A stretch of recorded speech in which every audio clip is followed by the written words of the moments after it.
great until it doesn't work. Arcadia Valley Communications can make technology for your business great again, or even better. Arcadia Valley Communications can assist you with all your cloud, VoIP, Wi-Fi, and fiber optic needs. Arcadia Valley has over 50 years combined experience to give you the best possible service at prices that beat their competition. Call Ron Elkins at Arcadia Valley Communications for a free technology analysis for your home or business. ArcadiaValleyCommunications.com. As your employees are transitioning back to work, you want to provide a safe environment for them to work in. Jan Pro Commercial Cleaning has been servicing buildings and facilities throughout the metro for over 20 years. Jan Pro offers a range of disinfecting services that can eliminate 99.9% of germs that spread common illness and contagions. Has no adverse effects to the environment, staff, or visitors. For a no-obligation quote, contact Jan Pro Commercial Cleaning at jan-pro.com. That's jan-pro.com. Commercial cleaning for your office or facility. It's Jan Pro Commercial Cleaning at jan-pro.com.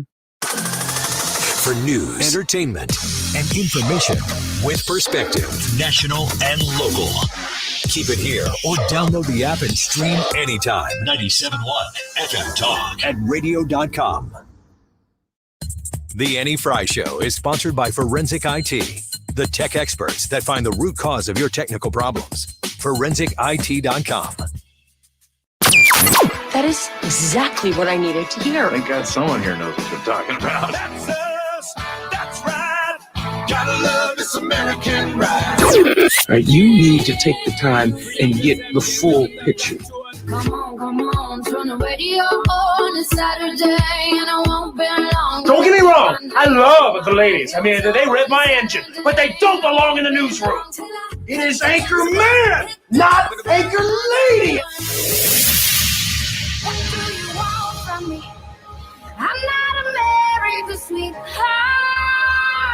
Goodness sake, kid. Keep your voice down. Your father's listening to the radio. I'm not America's sweetheart. This is the Annie Frey Show.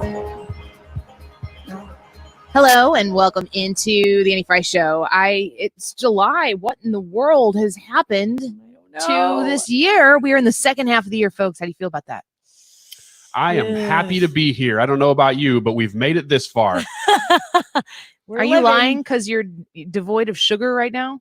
Oh, no. It'll hit me at about 2 o'clock today. So I'll be fine for the first couple hours here. Ryan's on a no sugar diet starting today, which is different than his previous all sugar diet. So we're hoping that it gets real lit around what, 2:30? Mm-hmm. Yeah, that's when if you tune into the webcam, you're going to see me get beat red at about 2:30 and just sweat pouring down my face. Will you be cranky? I don't know yet. I might just be weird because my blood sugar will be way, way off. So it'll be obvious for the rest of us. Yeah. Nice. We'll all have a good time. Maybe we all need to go on like a drastic sort of alteration so that maybe what you're going to see, maybe your no sugar diet is going to allow you to see the world in a way that makes sense. Like you're going to be putting 3D glasses on and you're like, oh, everything looked all weird and kind of shifty, funny, colory before. But now that I don't eat sugar, everything makes sense. And then you'll have to come back to us and translate. Yeah, I think what's going to happen is that my brain will start functioning as it should normally.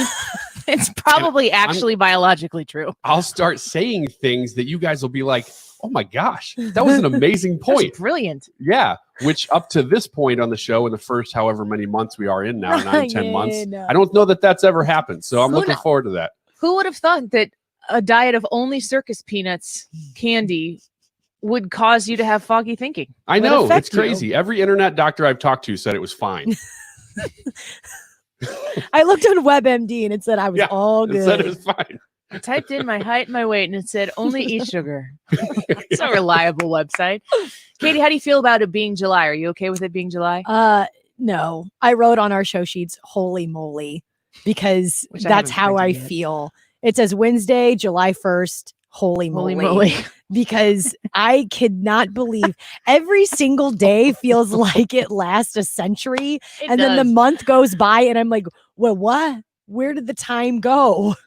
I don't know how that happened. But yesterday, Annie said this and she's right. She said, when we hit 2021, nothing may change, but everything will change because we're all looking forward to that day being something happening. And so we're halfway there now. You think we're going to change our president?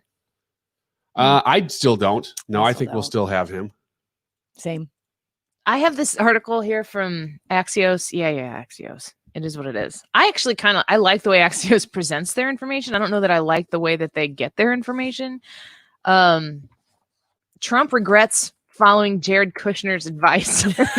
And the reason why I printed this out is because I've heard, I think it was Stephen Moore was on our show once, and I said something about Axios, and I'm like, Axios is kind of like a moderate to left. He's like, I think they're way left. And I was like, all right, okay.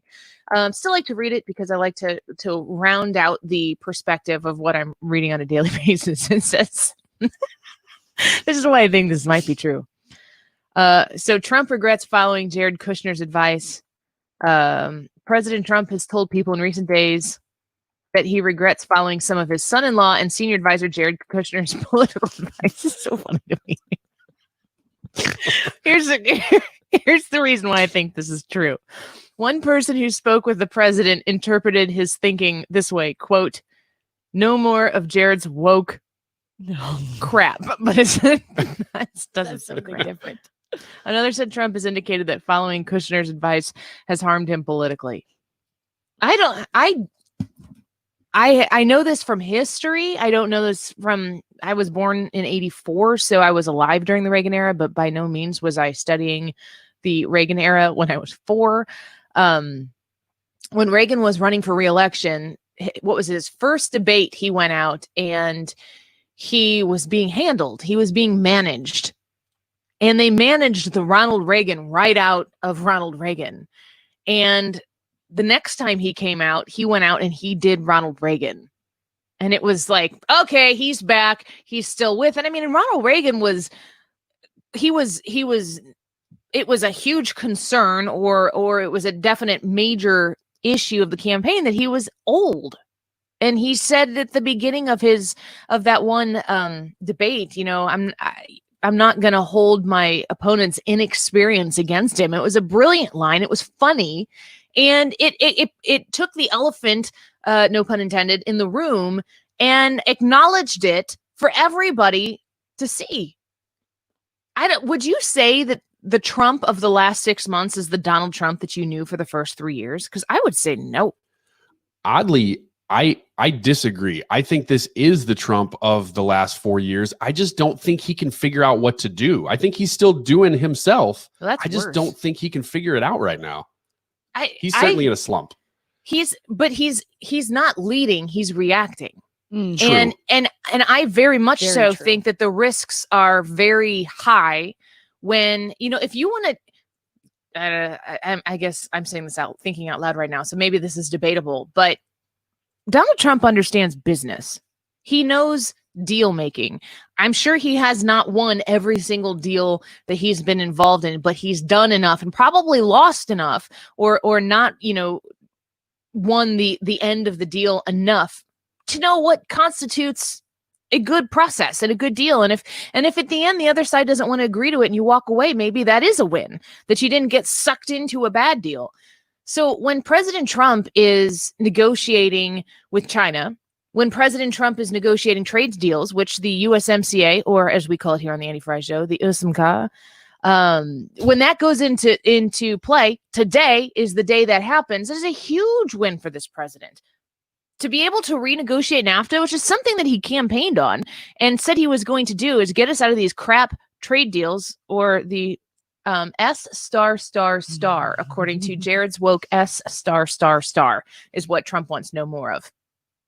When President Trump is engaged in these conversations, he knows what he's doing. And he understands, even though the details might change on any given day about any particular negotiation that he's in, he knows how to play that game. You can interchange details. He can learn. He doesn't sleep. I think, I can relate to I can't sleep, so I guess I'll just read stuff and research stuff and watch videos and expand my exposure to other things. That's the way this president is. And so he's an expert at that. And he comes into the presidency, and that's not all he has to do.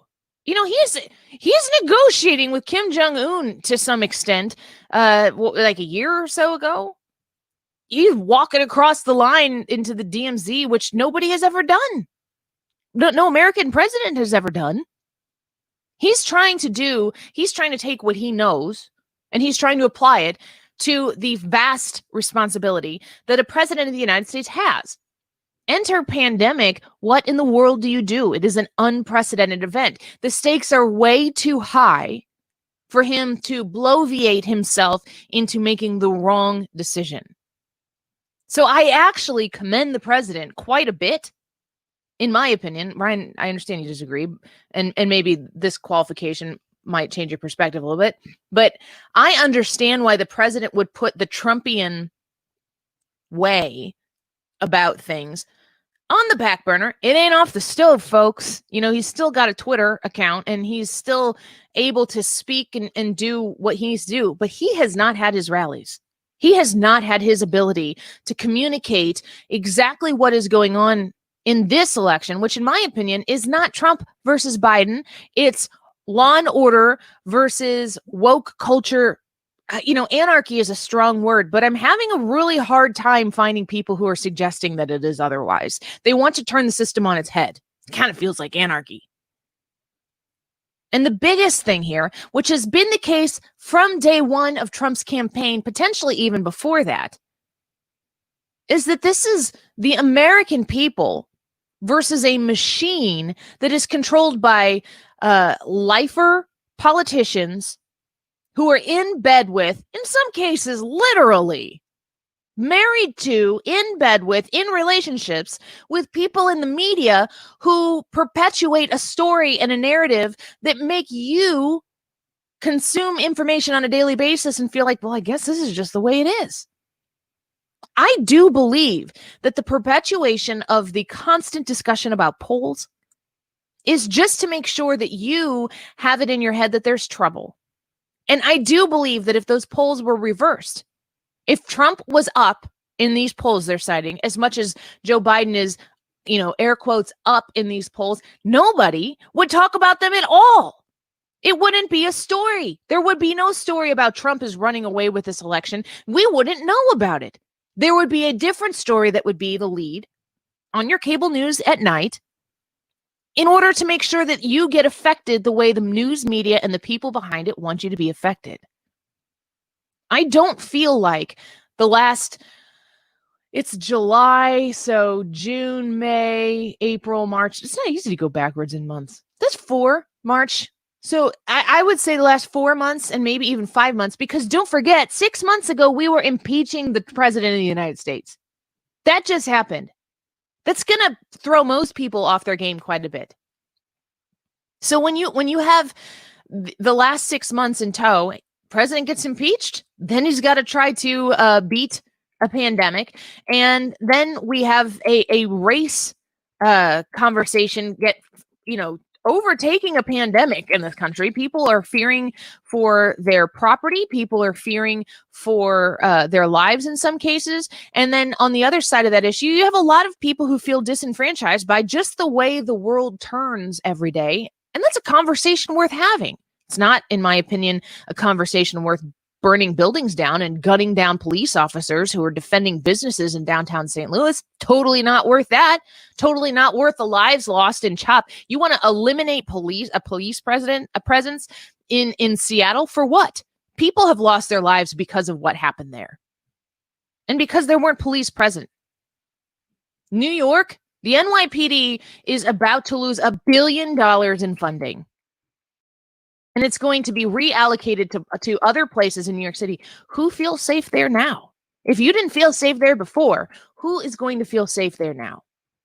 The world is upside down, and I don't feel as though Trump has been Trump.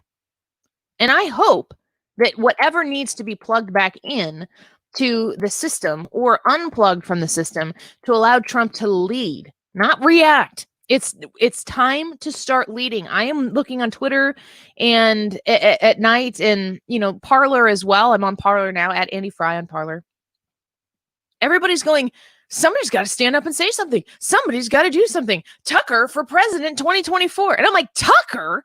Like, it's come to that because Tucker gets an hour at night to come on your television and speak some common sense. And I'm like, I'm for it. He's got cojones about him. He's willing to say things that everybody else is thinking and everybody else is afraid to say. And you know that people are agreeing with him because they are tuning in like they've never tuned in before. So, and his challenge every night is, hey, Republicans, stand up and do something. Stand up for something. For one time in your life, stand up. And if it's going to frustrate some people, if it's going to offend some people, if it's going to anger some people, look around you. Everybody's offended already. Everybody is angry already. There are people who don't know what's going to happen tomorrow in this country, and we need to stand up and be the leader in this conversation as Republicans. And that doesn't mean you need to disenfranchise anybody. You can listen to other people and still lead. I'm looking forward to hearing the president say that. All right, we're going to do highlights when we come back and get to the rest of the news. Paris Dennard is going to join us at 12:40. He is the senior communications advisor for Black Media Affairs for the RNC. I want to know, I think, Katie, did you just make a general request for somebody to talk about, like, how is Trump the right choice for racial tensions in this country? Mm-hmm, correct. And they gave us Paris, and we're excited about that. But, there's a lot of people who are saying Trump is the problem. Trump is racist. How can you use a racist person who's leading this country to fix the problems the country needs fixed? Paris is going to answer that question for us at 12:40. We are streaming live on Facebook. We're streaming live on YouTube, the Annie Frey YouTube page, and radio.com. If you missed anything, you can tick that rewind button and pick up where you left off. We'll be back in just a minute.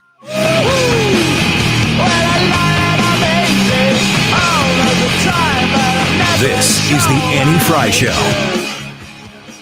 Find the podcast, on-demand audio, and more at 971talk.com/Annie.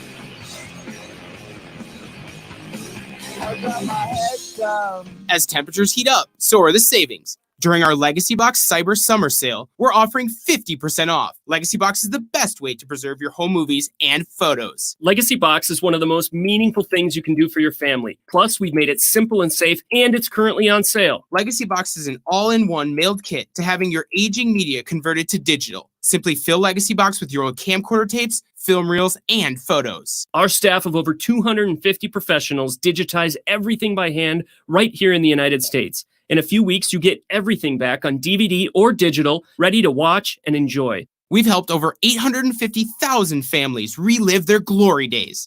Get started today rescuing your trapped videotapes and photos. Shop our Cyber Summer Sale to save 50% off today. Buy now and save big, and send in your media when you're ready. Visit legacybox.com/gift. That's legacybox.com/gift for 50% off while supplies last. legacybox.com/gift. Thomas Helbig of the Retirement Advisory Group would like to offer you a no-cost, no-obligation retirement review. This is a great opportunity to take a look at your retirement when you can see it, the light at the end of the tunnel. Maybe it's a speck, maybe it's just getting brighter and brighter. Thomas Helbig is the guy to have in your corner. Just for coming in, you'll get a copy of his best-selling book, a free copy, The Boomer's Guide to a Worry-Free Retirement. And the book covers everything that he traditionally goes over in his educational events, and even more than that. You can get your free retirement review by calling 314-993-9494. So many Annie Frey Show listeners have reached out to Thomas Helbig, and they are so grateful that they did. I get messages from you saying, I am glad I reached out to Thomas Helbig. He put us in a place that we're actually finally confident that we are going to be able to go into retirement as we expected to, or when we expected to, or maybe sometimes, and I've heard from you folks, even sooner. Thomas Helbig of the Retirement Advisory Group at 314-993-9494. Schedule your appointment today online at retirementkey.com. Tony LaRussa here. Men, are you running out of stamina rounding third base? If so, call my friends at Victory Men's Health in O'Fallon, Illinois. Scoring at home is important, just as important as crossing the plate with the winning run. VictoryMen'sHealth.com. Hey guys, this is Rachel from my good friends at Upkeep Home Warranty and Maintenance. Most warranty companies will sign you up and then hope that you never contact them again. Or when you do, they deny your claim for lack of maintenance. You don't have to worry about that with Upkeep. At Upkeep, you deal with one home manager. That is your point person who is going to take care of everything for you. Upkeep comes out and will maintain your appliances and equipment 4 times a year. You know exactly who's going to show up because they don't contract out their work. work. And when they come in, they're not trying to upsell you. Let's face it, you probably already have a service plan or maintenance plan for your HVAC or equipment, but now you can have all of that plus your equipment covered for about the same cost. And the best part is now you have the peace of mind knowing that your equipment is taken care of and you're saving tons of money on your utilities. Log on to upkeepstl.com, check out everything they do, and mention the DGS and get $100 off the program. That website is upkeepstl.com. With spending more time at home, you may be noticing the scuffs and faded colors on your walls, the cracked peeling paint on the outside of your home. Protect your home investment with quality painting from your local CertaPro painters. Each CertaPro painter's business is independently owned and operated by men and women who live in our community. They are ready to help you and are taking precautions recommended by public health officials. Get a remote or on-site estimate from them today. Start your free estimate at CertaPro.com. That's Certa with a C. Proven and trusted experts in painting. Someday, 2020 will be history. Until then, keep it here for the latest in what's happening. 97.1 FM Talk. Information with perspective. Used to keep it cool, used to be a fool. All about the bounce in my step. Watch it on the news, what you gonna do? I could hit refresh and forget. Used to keep it cool.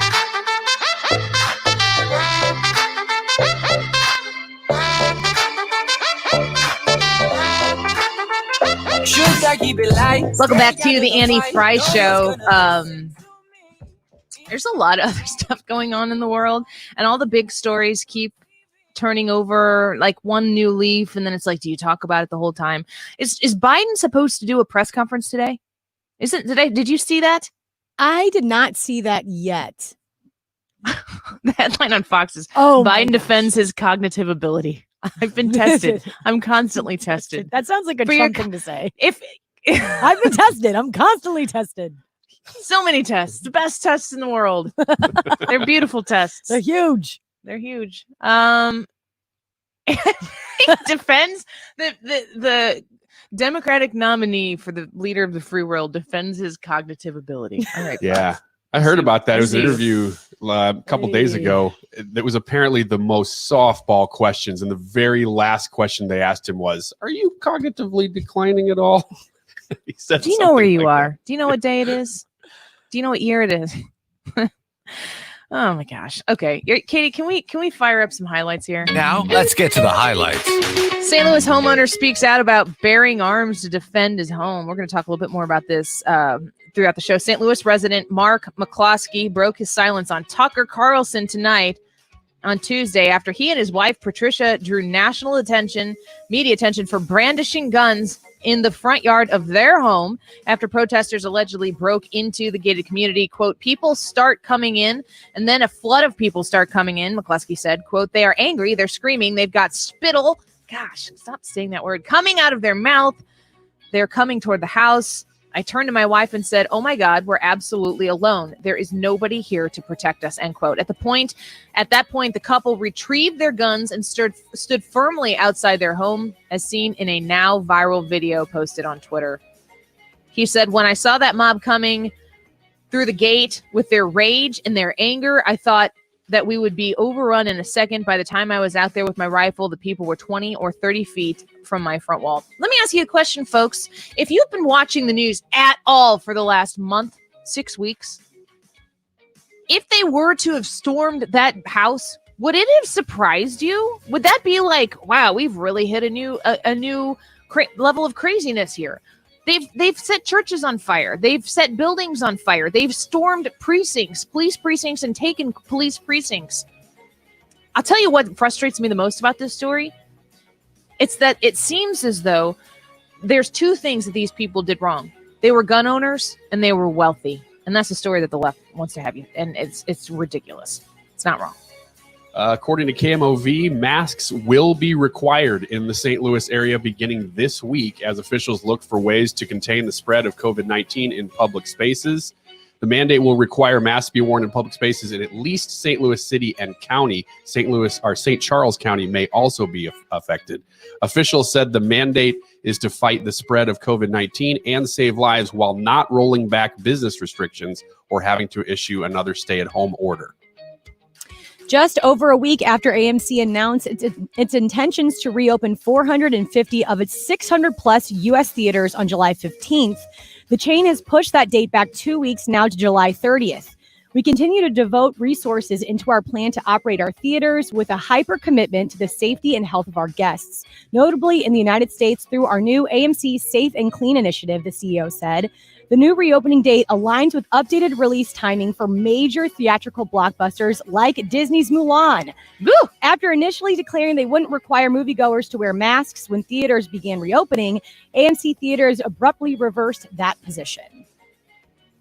Now that a 60-game season has been announced for Major League Baseball that will start on July 23rd, new projections are coming out based on a shortened season, and they benefit the Cardinals. Yeah, Cardinals. The loss of over 100 games of baseball apparently makes the Cardinals 10% more likely to make the playoffs. And odds makers at Zips put their chances now at a 35% chance of making the postseason. The team that took the biggest hit was the Yankees. Their odds dropped from 97% chance to make it to just 66%. I don't even know what the standings are, what division is supposed to be the best, but if you're playing, if you've got limited to the National and American League of your division, so we're only playing the Central American League, the Central National League. Mm-hmm.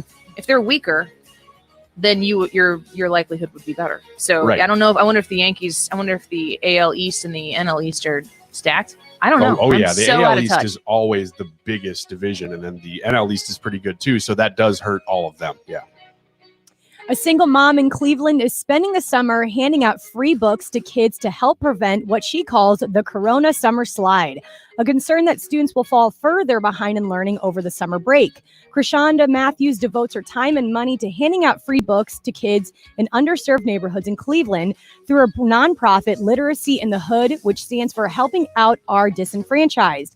She started the nonprofit more than 2 years ago after going through her own struggle to get books and reading to help for her 9-year-old son, Derek. I think that's really cool. Cool. Very cool. I want to play this clip from Chris Cuomo. You know Chris Cuomo. If you haven't heard of him, he's on CNN, and he lifts out a lot, and he does not social distance, and he does not wear a mask, but he does want you to. He had the McCloskeys on his show last night, and I'll let you decide for yourself. How do you feel about becoming the face of political resistance to the Black Lives Matter movement? First of all, that's a completely ridiculous statement. I'm not the face of anything opposing the Black Lives Matter movement. I was a person scared for my life who was protecting my wife, my home, my hearth, my livelihood. I was a victim of a mob that came through the gate.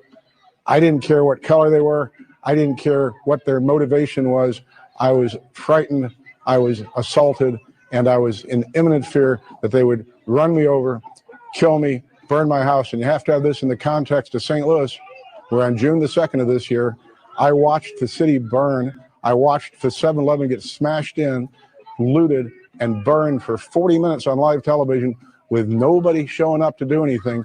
And I realized at that time we're on our own. When bad things happen, they unpredictably turn really bad, real fast. That same night, retired St. Louis Police Captain David Dorn was murdered. These things get very bad very quickly. And when those people came through the gate, when it was a mob, I didn't take the time to see their birth certificates or anything else. I was defending my house, my life, my wife, and what I've spent 32 years building there. Are you kidding me? Just in case in that really, really well put together answer, you forgot what Chris Cuomo asked him. How do you feel about becoming the face of political resistance to the Black Lives Matter movement? That's so insultingly stupid. Like, Chris, don't insult your viewers with your rampant ignorance. Give me a break. That's not even a real statement. That is just his agenda. You want to know? This is why right now, this is what we all need to understand. The reason why they would even possibly be the face of the political resistance to Black Lives Matter is because they are white, because they are rich, and because they are gun owners. That is why. It has nothing to do with the circumstances that led to the moment where they were on the front porch of their, yes, very large and expensive house holding, yes, guns that they rightfully owned. We can, again, discuss the merits of their choice to do that. Did they call the police? Did they have time to call the police? Would the police have shown up in time? If they wouldn't have shown up in time, what would they have lost in the process waiting for the cops to show up to try to get this act together? He is absolutely right. St. Louis has seen for years now places be burned down because action wasn't able to be taken quick enough. Do you know why we have the Second Amendment? Of course you do. Does Chris Cuomo? I think he does, and I think he hates it, and I think he wants to be on the side of authority that isn't threatened by a Second Amendment right. That if that Second Amendment right weren't there, would they have been able to resist these people walking onto their property? It's so un-American what Chris Cuomo is doing to these people. And I'm telling you, the biggest thing here is that they're wealthy. The biggest sin that these people committed is that they are wealthy white people. There's no discussion in that question at all about how did you feel?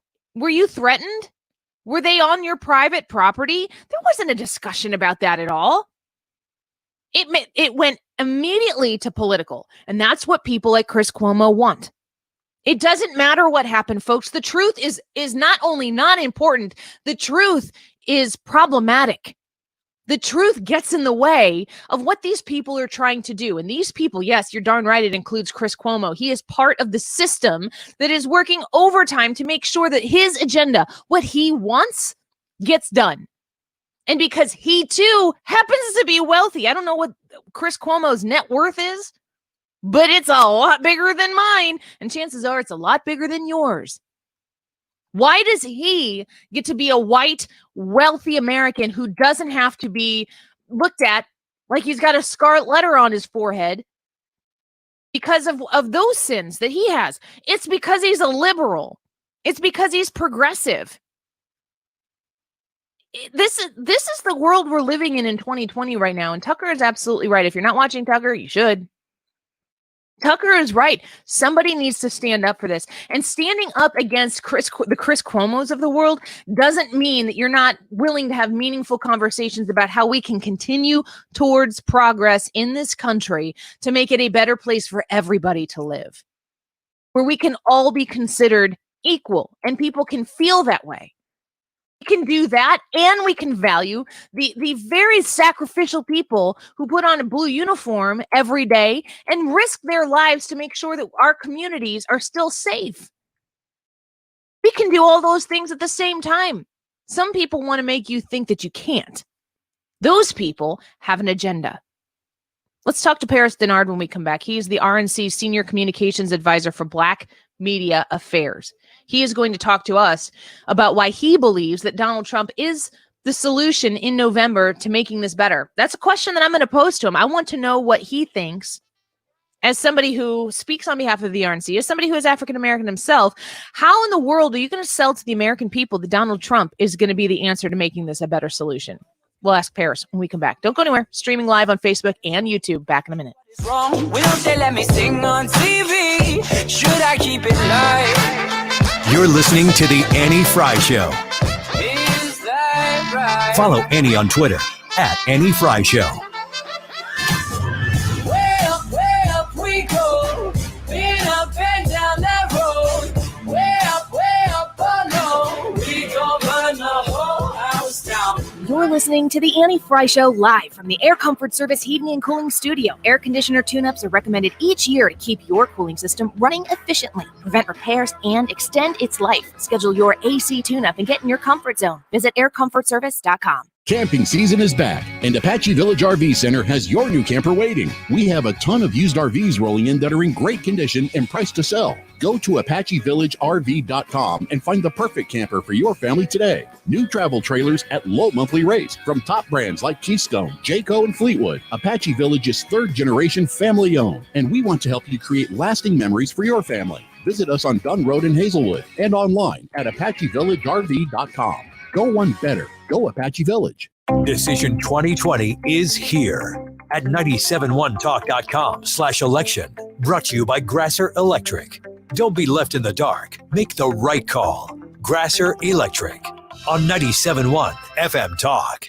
Beck and Lennox Estate Planning and Elder Law is available online at beckelderlaw.com. And if you know what you need, if you have an elder law concern or an estate planning concern, and you need somebody you can trust, you can go to beckelderlaw.com right now and find out how to get in touch with them. You'll be very glad you did.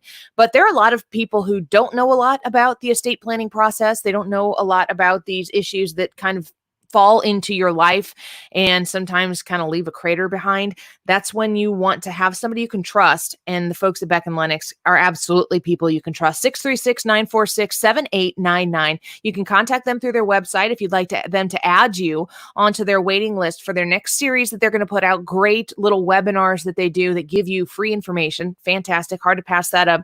Their staff will send you an invitation when the next ones are scheduled. So go to the website right now and sign up so you can make sure you can participate in the next one. If you want to call them, 636-946-7899, online at beckelderlaw.com. Hi, it's Michael Mohan with Community Mortgage. With all the bad news out there, it's easy to miss the good news. Mortgage rates are at historic lows, making now a great time to buy or refinance a home. My customers are locking in the best rates in a generation. Now is the time to use the equity in your home to cash out for a remodel, pay off high-interest credit card debt, or rid yourself of the dreaded PMI. During these volatile times, you need an experienced local loan officer working for you. Call me, Michael Mohan, at 314-336-6050. I'm here in St. Louis, and when you call, you talk to me. Whether you are purchasing or refinancing, I want to help you save money on your home loan. Michael Mohan at Community Mortgage, 314-336-6050. Online at communitymortgagestl.com. Community Mortgage LLC, NMLS 250353224143. Hey guys, Glover here from my friends at ARCA, Assisted Recovery Centers of America. So alcohol and opioid addiction is a huge problem in America, as you know. And with the coronavirus, it's become even worse. Just know that there is help right here in our community. Call ARCA at 314-645-6840 or visit arcamidwest.com. Everything is professional, everything is compassionate, and everything is private. That's arcamidwest.com for help. Stay connected every weekday. Mark Cox and Brian Kilmeade in the morning. Annie Fry, then Dave Glover in the afternoon. Sean Hannity every weekday evening. 97.1 FM Talk. Streaming at 971talk.com.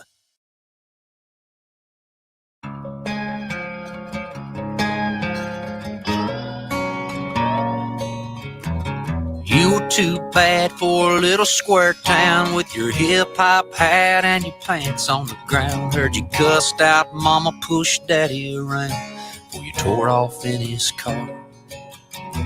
Now here you are running these dirty old streets, tattoo on your neck, fake gold on your teeth. Got the hood here, snow, but you can't fool me. We both know who you are. Oh boy, you're gonna wish one day you were sitting on the gate of a truck by the lake with your high school fame on one side.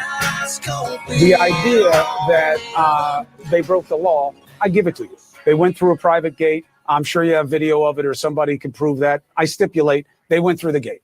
But they're yelling, they're angry. They did not go up your steps. They didn't go to your house. They didn't touch you. They didn't try to enter your home. They didn't try to do anything to your kids. But you say you were assaulted. You're using the civil definition of that, which is that you had the apprehension that something bad was going to happen to you. Well, you know, like, gosh, next time I'm about to be assaulted, I'm going to have to make sure I put in a phone call to Chris Cuomo to be like, it's feeling a little dicey here, but I want to make sure that I'm getting into the criminal, not civil version of what assault is. What a moron. You got some phone calls? We sure do. We got All Rob right. on the line. Let's go to Rob here. 314-241-9797 if you want to join us. Rob, thanks for calling the show. Hey, I got a unique perspective of this because this has happened to us twice.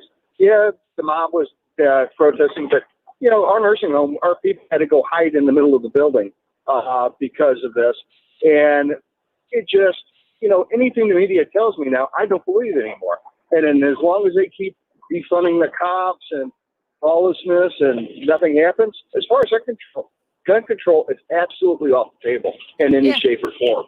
Because when he was saying, well, they didn't assault him. Well, I guess a burglar, when he door, I guess you got to figure he has to assault you after he breaks into your house. Once he breaks the gate down and he's in your front yard, then what's going to be in your house, it's just asinine. Rob, thanks for the phone call. I appreciate it. Yeah, the way you list those rules, it sounds like the Illinois gun laws. Like, you've got to ask them, like, do you have an intent to harm me? Because I need to know, and I need you to sign here before I shoot you to protect my children. We do not have castle doctrine in the state of Illinois. Missouri, very, very different situation. we're going to get to some more phone calls here, but I want to talk to Paris Dennard. He is the RNC Senior Communications Advisor for Black Media Affairs, and we welcome on here to the show. Paris, thank you so much for the time today. It's great to speak with you. It's been a while. I thought you didn't like me anymore, but I'm glad to be on the program. Oh, no. I'm going to say that's Katie's fault. She manages she manages my guests, and Katie, you know what to do now. We're grateful to have you back on here. And I said to Katie, I said, I want to talk to somebody who is going to make the case to me that in the middle of this civil unrest, and I don't know if did you see Chris Cuomo ask the McCluskeys how they feel being the political resistance to Black Lives Matter? I don't know if you heard Chris Cuomo say that. No, I missed it. No, that's ridiculous. It's worth mentioning that the people who were marching here in St. Louis on the McCluskey's private property were not just Black people; they're white and Black people. This is a dynamic issue, but we need somebody who is going to lead the country and bring all of the people willing to put some common sense into a solution here, into a better tomorrow. And I'm curious how you think Donald Trump might be the right guy to do that. Well, you know what? Let me just push back on you just slightly. I don't know if President Trump or any leader in Washington, D.C. is going to be the end-all, be-all solve for what we're seeing. This has to be dealt with on a local level. And it's not just local leadership. It's going to take families. And this is what nobody wants to talk about. Nobody wants to talk about the fact that we need parents to be talking to their children. If there are teenagers out there rioting, if there are teenagers out there protesting and not knowing a shred of detail about history or fact as to what they're protesting about or what they're protesting against or what these monuments they're trying to tear down really represent and what they really stand for, when you start having people thinking that it's okay to tear down statues of Jesus, when you think it's okay to tear down statues of people who actually fought to preserve the Union against the Confederacy, it is a whole level of ignorance that we have never seen before. So I think really the president can set the tone and can set the example for what I believe local mayors and governors and school boards and parents can follow suit by doing. I remember years ago, President George W. Bush said, I wish I could legislate love, but I can't. I wish I could legislate somebody to love your neighbor and to respect your neighbor, but I can't legislate that. I can't write that into law to love. But what we can do is do things like the president has done, which was put in place this executive order on safe policing and safe communities. That order was actually called for the end of the chokehold. What the president can do is support things like Senator Tim Scott's Justice Act, which the Democrats shamefully didn't even allow to move forward. The Justice Act also called for making lynching a federal crime, and it provided for a more holistic approach, which is what the president has been talking about in terms of how you heal the nation and address some of these concerns. It is naive to think that the only thing that's going to fix this protest movement issue is banning of a chokehold and making sure that police forces are more accountable and they have the measures in place to keep bad cops off the police force. That's just the one avenue that we have to go down. We have to look at what the president has been talking about: access to capital. We have to look at support for education, elementary education, higher education. We have to look at mental health components, look at health disparity. All of these things are interconnected to what you see in these outcries on the streets. And if you don't have a leader like President Trump who is willing to put forth the agenda, put forth the executive order and support legislative policies that can do that, and to also have the courage. This is what my papa, he was my hero, he used to say all the time, it's easy to stand up for right. That's easy. Who cares? He said, but it's difficult to stand up against the wrong. And that's what President Trump has been doing in calling out these looters and rioters and these people who are tearing down statues void of all history, fact, and perspective. Joe Biden, Vice President Biden, has, for all intents and purposes, sat by silently, not leading at all by sitting in his basement, not forcefully, clearly, demonstratively denouncing the looting and the rioting and the violence that we saw early on, and not demonstratively calling out and calling an end to the violence that we've seen and the destruction of property. And the campaign was even asked about tearing down statues of George Washington and Jesus, and no response. Henry Rogers put that out. That's not leadership, and that's not going to inspire or help anybody on the local level or any parent to have that conversation, because there's no leadership coming from Joe Biden, but there is leadership coming from Donald Trump.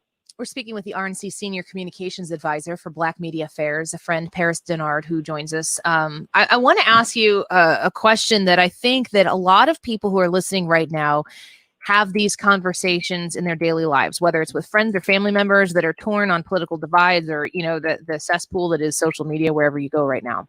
But you highlight something that's really important, and it is kind of a Republican platform, is to suggest that you're not going to find the solution to especially the big problems in some sort of government structure. Like it goes back to us, and the family is where we're going to solve these issues.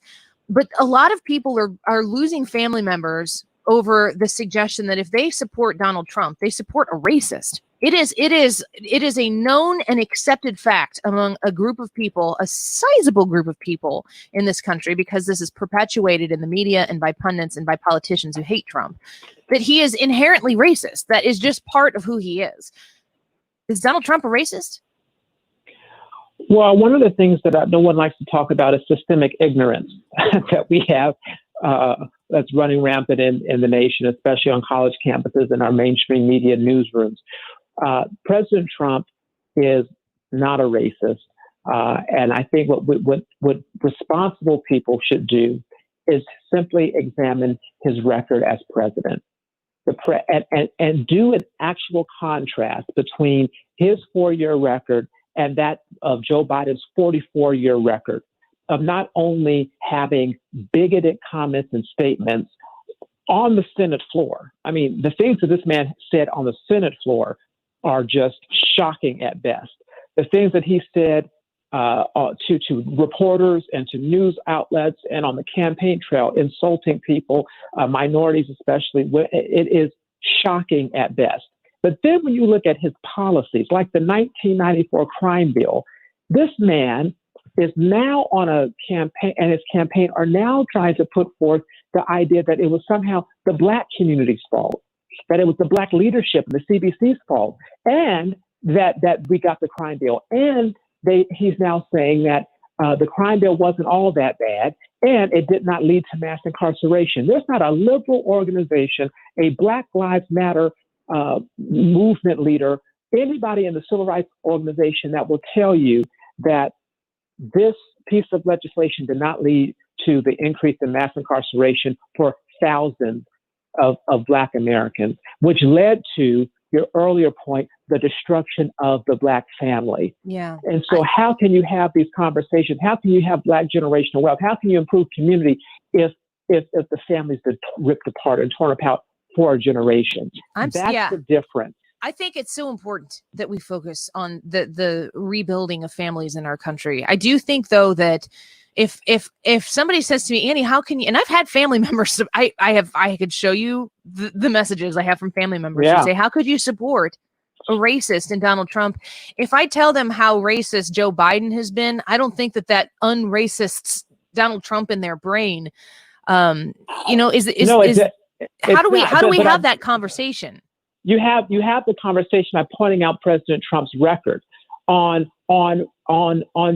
justice issues, the executive order that he put out on safe police and safe community, eliminating the chokehold, the fact that he supported historically Black colleges and universities more than any other president in modern history, and has done more than 4 HBCUs that President Obama did in 8 years, the first Black president. When you look at his support for school choice and how it disproportionately impacts the Black community in a positive way, he's been a champion for it. This president continues to support initiatives and policies that enhance, empower, protect, and revitalize Black families and Black communities and Black small business owners in a disproportionately positive way when Black people only gave him 8% of the vote. If you are a racist, if you are someone who does not like the Black people, then you do not want to see Black people succeed. Then you don't want to see Black people get ahead. Then you don't promote Black people in the military and at NASA and inside the White House and across the administration. You don't put forth meaningful measures like opportunity zones that will help underserved minority Black communities across the nation. These are the things that the president has done that have helped the Black community. Not just is like some politicians have done that. The remnants of it, it just kind of helped everybody out, and just because it was a good policy. No, he's done targeted, specific things to improve the lives of Black Americans in just 4 years. That is something that a racist doesn't do. And the last point is, nobody talked about Donald Trump being a racist until he ran for president. You had him you had Reverend Jesse Jackson. Point your family members to the video of Jesse Jackson praising him and saying that he gave comfort to those people, to a sense of comfort in them supporting Jesse Jackson's bid for the presidency. He essentially said Donald Trump helped him run for president by letting people know it was okay to do so by supporting Jesse Jackson. Donald Trump is not a racist. The media knows it. Most people know it. They've been sold a bill of goods because they don't want his policies to be implemented for another 4 years because they're conservative, free enterprise, not socialist, not liberal policies. Man. Or what you could just do is we'll give you the link to our podcast and we'll clip that and you just play Paris Dennard saying, you want to know if he's racist? This is why he's not racist. I think it's a fantastic answer. I've got 20 seconds. I don't even know if I have that. Yeah. Do you think that Trump is still going to get a more sizable portion of the Black vote this time than he did last? There's no doubt. In 2016, everyone was saying that President Trump's going to get 0% of the vote because he just couldn't convince anybody. He got 8% of the vote, which is better than McCain and Romney. He did that because he said, just trust me, on promises. Now in 2020, he can run on the record of results, the promises made, promises kept. 8% is going to stay with him, and it's going to increase because he has a record that he can run on of actual achievement that can be brought into another 4 years. He's going to do even better than 8%. All right, Paris, Katie's going to book you for tomorrow. You did great. Yeah. Thank you, Paris. So good to talk to you. We'll talk to you again soon. You too, man. We'll be right back. Don't go anywhere. If you've listened to 97.1 FM Talk, you've heard of Doug Voss of Voss Financial and Safe Money Radio, as he has been a staple on the station for many years as the financial expert. Trust and results are the two biggest factors in an advisor, and this is why Doug is so successful. So listen to Safe Money Radio 7 times a week on 97.1 FM Talk. He can see you at the office with plenty of distancing, of course. He can do a virtual call, 844-676-SAFE. That's 844-676-7233. Doug Voss is a registered representative. Securities offered through DHL Securities, LLLP. Member FINRA and SIPC. From early mornings to late nights, your neighbors are busy creating a better tomorrow. And at Ameren, Illinois, we are accelerating progress. From new natural gas lines in Godfrey to smart technology in Collinsville. Learn more at AmerenIllinois.com/MetroEast. Ameren, Illinois, energy at work. KFTK FM Florissant, K254CR St. Louis, driven by the Bommarito Automotive Group, 97.1 FM Talk, a radio.com station. Clearing out Seattle's protest zone. I'm Rich Dennison, Fox News.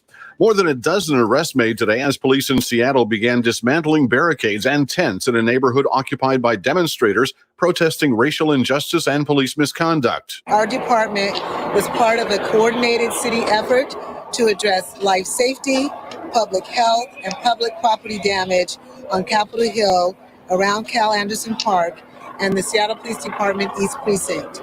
Seattle Police Chief Carmen Best. The so-called CHOP zone has drawn national attention and criticism by President Trump. The city called for the area to be cleared after several deadly shootings and several injuries in and around the area over the past couple of weeks. Secretary of State Mike Pompeo says the U.S. correctly handled intelligence reports that Russia was paying the Taliban to kill American soldiers in Afghanistan as it pertains to protecting U.S. troops. Pompeo did not confirm the intelligence or indicate whether President Trump was made aware of those assessments. U.S. officials say China's new security law threatens the autonomy of Hong Kong. House Speaker Nancy Pelosi made a special appearance before the Foreign Affairs Committee, saying she fears the law spells the end of the one country, two systems model. The law is a brutal, sweeping crackdown against the people of Hong Kong intended to destroy the freedoms they were promised. China's national security law went into effect as Hong Kong was gearing up to mark the 23rd anniversary of the handover of the city from British rule to China. The legislation sparked months of protests in Hong Kong. Fox's Rachel Sutherland in Washington. President Trump taking to Twitter early this morning with a threat to veto the latest defense authorization bill if it includes language to rename military bases named after Confederate leaders. America is listening to Fox News. Hey, if you're looking to cut costs and free up some cash on a monthly basis, start today with Pure Talk USA. Now, the average family of four is saving over $800 a year on cell phone service by switching to Pure Talk USA. Now, every plan includes unlimited talk and text. And by the way, it just starts at $20. So switch to Pure Talk today. Just dial pound 250 keyword Pure Radio. Pure Talk USA, simply smarter wireless. You'll have the option to receive a one-time auto-dial text from Pure Talk USA. Anyone who builds, remodels, or repairs for a living, we know the way you work has changed. That's why Lowe's is committing today to build new ways to keep you working tomorrow. We are proud to introduce the new Lowe's for Pros job site, powered by Stream, an augmented video chat tool so you can be there for your customers without actually being there. And the cost to use? Try it free through October 31st at lowesforpros.com/proloyalty. Just one of the reasons why Lowe's is the new home for pros. Services subject to Stream terms. Lowe's loyalty membership required. More terms apply. Air Comfort Service heating and cooling weather with Chief Meteorologist Dave Murray. Our latest round of rock and roll rain and thunderstorms now kicking off to the east. Very, very humid this afternoon with a mix of clouds and sunshine. High temperature trying to reach 90 degrees. Tonight, all is dry. Partly cloudy skies, very humid. 72. Thursday and Friday, partly sunny, hot and humid. Limited spot thunderstorms Thursday and Friday, each day 92 degrees. Saturday for the 4th, partly to mostly sunny skies, humid, 92 degrees. This is 97.1 FM Talk. Chief Meteorologist Dave Murray. Urgent Specialists is a form of urgent care. It is a location. It is brand new. It is very clean. It is fresh, and it is ready for your urgent care needs. And it's located at Manchester, just east of Highway 141. I am thinking I am going to go out there and get a COVID test done because they do COVID testing. And I want to kind of go through the process. I want to understand what the process is. And I know that they do it, and they have some that are rapid response. You can call them if you have questions about the process, or if you want to know how it goes or how it's covered.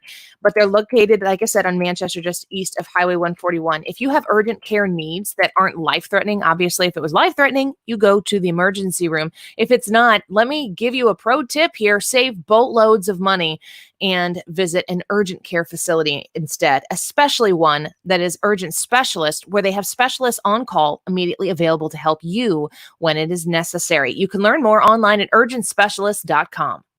Hey guys, Glover here. If you are nearing retirement or already retired, call Thomas Helbig with the Retirement Advisory Group at 314-993-9494. He'll show you how to participate in the market games without ever losing a penny. Thomas is the official financial advisor of the DGS. My part-time service in the Army National Guard makes it possible for me to be more for the community I call home. I'm a better neighbor because my service has taught me how important it is to be a team player. My training helps me in my classes when I give attention to detail to the task at hand. My service in the Army National Guard allows me to keep my country safe from threats.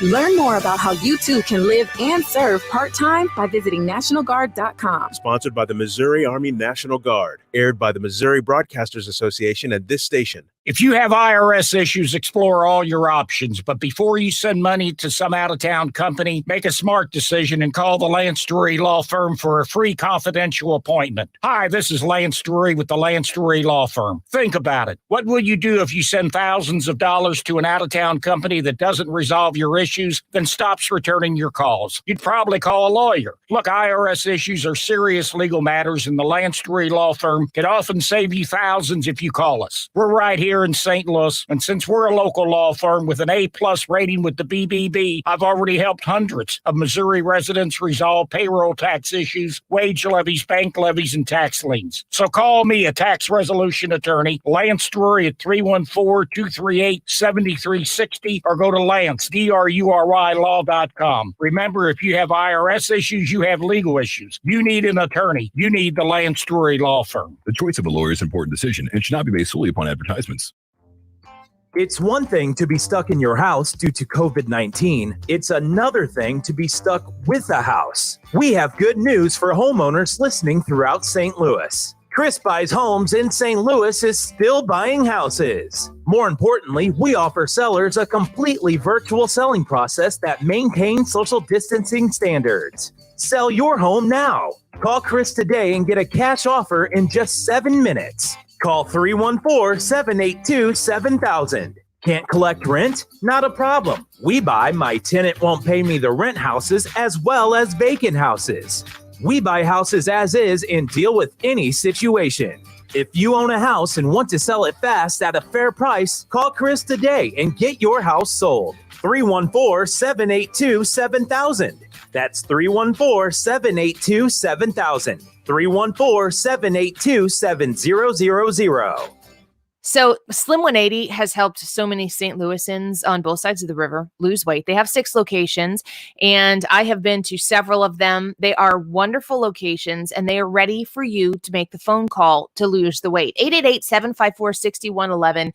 If you have thought about shedding some pounds, I want you to consider Slim 180, and you can call them and you can talk to them about their medically supervised HCG weight loss program. That's what I did. That's what my husband and I did together. I highly recommend, if this is something that is kind of itching at you every time you hear me talking about Slim 180 again, you think, gosh, I really wish that I could try that. I really wish that I could give that a run. Get a friend who has that same feeling in their guts. Get a family member, get a parent, get a child who needs to lose the weight, and do it together. You will be more successful than if you did it on your own. The accountability is wonderful. It's one of the things that Slim 180 provides you to help you lose the weight. 888-754-6111, online at myslim180.com. More than ever, this is where St. Louis is coming to talk. Computer, smart speaker, radio, phone. People are gathering here. Thanks for listening and staying connected. 97.1 FM Talk. The Annie Frey Show is sponsored by Forensic IT, the tech experts that find the root cause of your technical problems. ForensicIT.com. That is exactly what I needed to hear. Thank God someone here knows what they're talking about. That's us. That's right. Gotta love this American ride. Right, you need to take the time and get the full picture. Come on, turn the radio on. It's Saturday and I won't be long. Don't get me wrong, I love the ladies. I mean, they rev my engine, but they don't belong in the newsroom. It is Anchor Man, not Anchor Lady. What do you want from me? I'm not America's sweetheart. Goodness sake, kid. Keep your voice down. Your father's listening to the radio. I'm not America's sweetheart. This is the Annie Frey Show. Just wrong. The facts are we took money from the NYPD, put it into youth programs. We are reducing the size of the NYPD, but still in a way that can keep us safe. We found a way to keep our patrol strength consistent and keep people safe while saving a lot of money, reducing overtime costs, figuring out things that the NYPD should not do anymore that could be better done by civilians. And of course, constantly reforming the effort. We want to work differently in our schools. We've been doing this for years, reducing suspensions, putting restorative justice approaches into place, that are much more humane and focused on kids and their needs, not just punishing. This work's been going on for years. So that is de Blasio bending the knee to Alexandria Ocasio-Cortez, who apparently is running New York City now, and potentially the Democratic Party. It's really actually shocking to behold. She's saying that the $1 billion defunding of the NYPD, that's not really enough. And then he's like, oh, but look at all of what we're doing. We're actually shrinking the NYPD. How about we talk to Deroy Murdock, somebody who knows a little bit about being in New York City. We've talked to him as he has been in his apartment. I hope, Deroy, that at this point in time you have ventured out of your apartment by now. I hope at least. Annie, thanks for asking. It's great to talk to you. Yeah, the good news is after this endless COVID-19 pandemic and the quarantine and lockdown and all that other stuff, we're now in New York City in phase 2 of reopening. So let's see, bars are still basically closed, although they're able to open their doors and serve drinks, across a table, basically, tables. And then you can stand around the sidewalk and drink, which normally before COVID-19, if you stood on the sidewalk drinking a beer, the cops would throw a net over you, and you'd never be seen again. Restaurants are able to serve outdoors, and in fact, some of them are allowed to take the parking spots in the street in front of them, put tables there, and expand basically from the sidewalk into the street. So you actually can go out to eat in New York, not everywhere, but in some places. So we're slowly but surely venturing out of our apartments and seeing what life is like outside the four walls we occupy. Yeah, we're speaking with Fox News contributor Deroy Murdock. So I guess they're saying it's safe enough to venture out now because coronavirus isn't the threat that it maybe was at one time. But I'm curious, $1 billion less to the NYPD. How safe do you feel stepping outside of your apartment onto the streets of New York City? Well, less and less safe every day, unfortunately. The idea of reducing the police budget by $1 billion. By the way, it's $1 billion out of a $6 billion budget, so it's a 16.6% reduction, almost 17%. That is pretty high, you bet. And $1 out of 6 is being taken out of the NYPD. In normal times, that would be concerning, but to do this at a time when we have shootings going up, I believe the figure is something like last week in 2020 versus the equivalent week of 2019, I think up 176% or some extraordinary figure like that. We've seen a 25% increase in homicides. There have been a number of older women mugged and beaten on the streets. One woman was just minding her business, walking up the street, and some thug just went over and just pushed her. She's a 92-year-old woman, pushed her. She fell over sideways, banged her head on a fire extinguisher. Luckily, she's okay, but of course, she's totally rattled and doesn't want to go anywhere alone anymore, so she's terrified. And not far from where I live in the East Village, I think on Saturday, somebody got shot at Madison Square Park, which is, if you know New York City, right about 23rd Street and Broadway. And that's a very nice area. The idea of anyone getting shot around there is just unthinkable. And so areas that have been safe for decades now are turning into dangerous areas. So against that backdrop, de Blasio and the city council decided that this would be a really great time to reduce the city's and police budget by $1 out of $6 or 17%. And this is a bit like reducing the number of lifeguards who are on the beach just as the riptides are lashing the shore. Not a really good time to be cutting the lifeguard budget. Deroy, this may be the first time I ever try to look through the eyes of AOC and see the world. But as you know, we're in St. Louis, so we talk a lot about Missouri politics, Illinois politics. We've talked about Chicago and how there are movements there to defund the police too. There are people in Illinois who are conservatives who've said, you know what, I don't necessarily agree with defunding the police, but the police are really well funded. So despite where you are, if this is a movement going on near you, if you're going to reduce the budget of police, that may be a political move that doesn't actually have much to do with what happens on the ground or what you experience in any city. Do you think that might be true here? Well, part of it is the context in which this discussion is held. Now, if Mayor de Blasio and the city council said, look, we've had COVID-19, people are leaving New York, the hotels and restaurants have been closed, the Broadway shows are dark and are going to stay dark till January, I heard today, and we have a real shortfall in tax revenue, and therefore we need to have an across-the-board reduction, or we need to make sure every agency tightens its belt. I think people would say, okay, that makes sense and make some appropriate cuts in the police department. But you don't hear that about other agencies. What you do hear is the police are out of control. They're instruments of racism. They're tools of white supremacy. These people are just killers who spend all day long hunting down black people and shooting them for laughs. And therefore, let's reduce their budget by 17%, which of course sends the signal to the cops that they're not cared for. They're not loved. A lot of them are already terrified of getting knives in their necks or getting shot, as they have been here in New York. We've had dozens of cops who've been wounded on duty during this whole George Floyd situation and thereafter. And so against that backdrop and put in that context, all of this basically seems not like an effort at fiscal responsibility, which almost everybody would applaud, but instead as an attack on law enforcement itself. And put in that context, it's something that goes well beyond just making sure the government lives within its means. We're speaking with Deroy Murdock. He's a Fox News contributor, and he is with us here each and every week.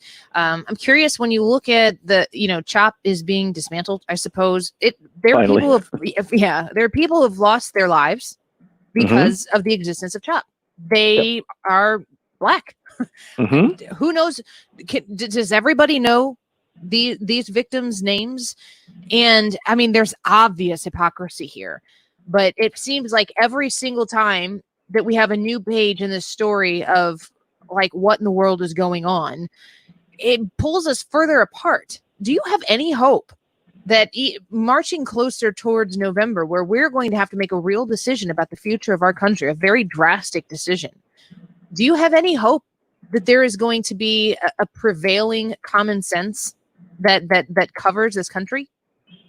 Well, I think if things continue as they have been, I think a lot of people will ask themselves, you keep voting for these liberal mayors, city councilmen, governors, and members of Congress and the Senate, and you get what you pay for. In a sense, you get what you vote for, which is lawlessness, pandemonium, attacks on the police, attacks on our institutions.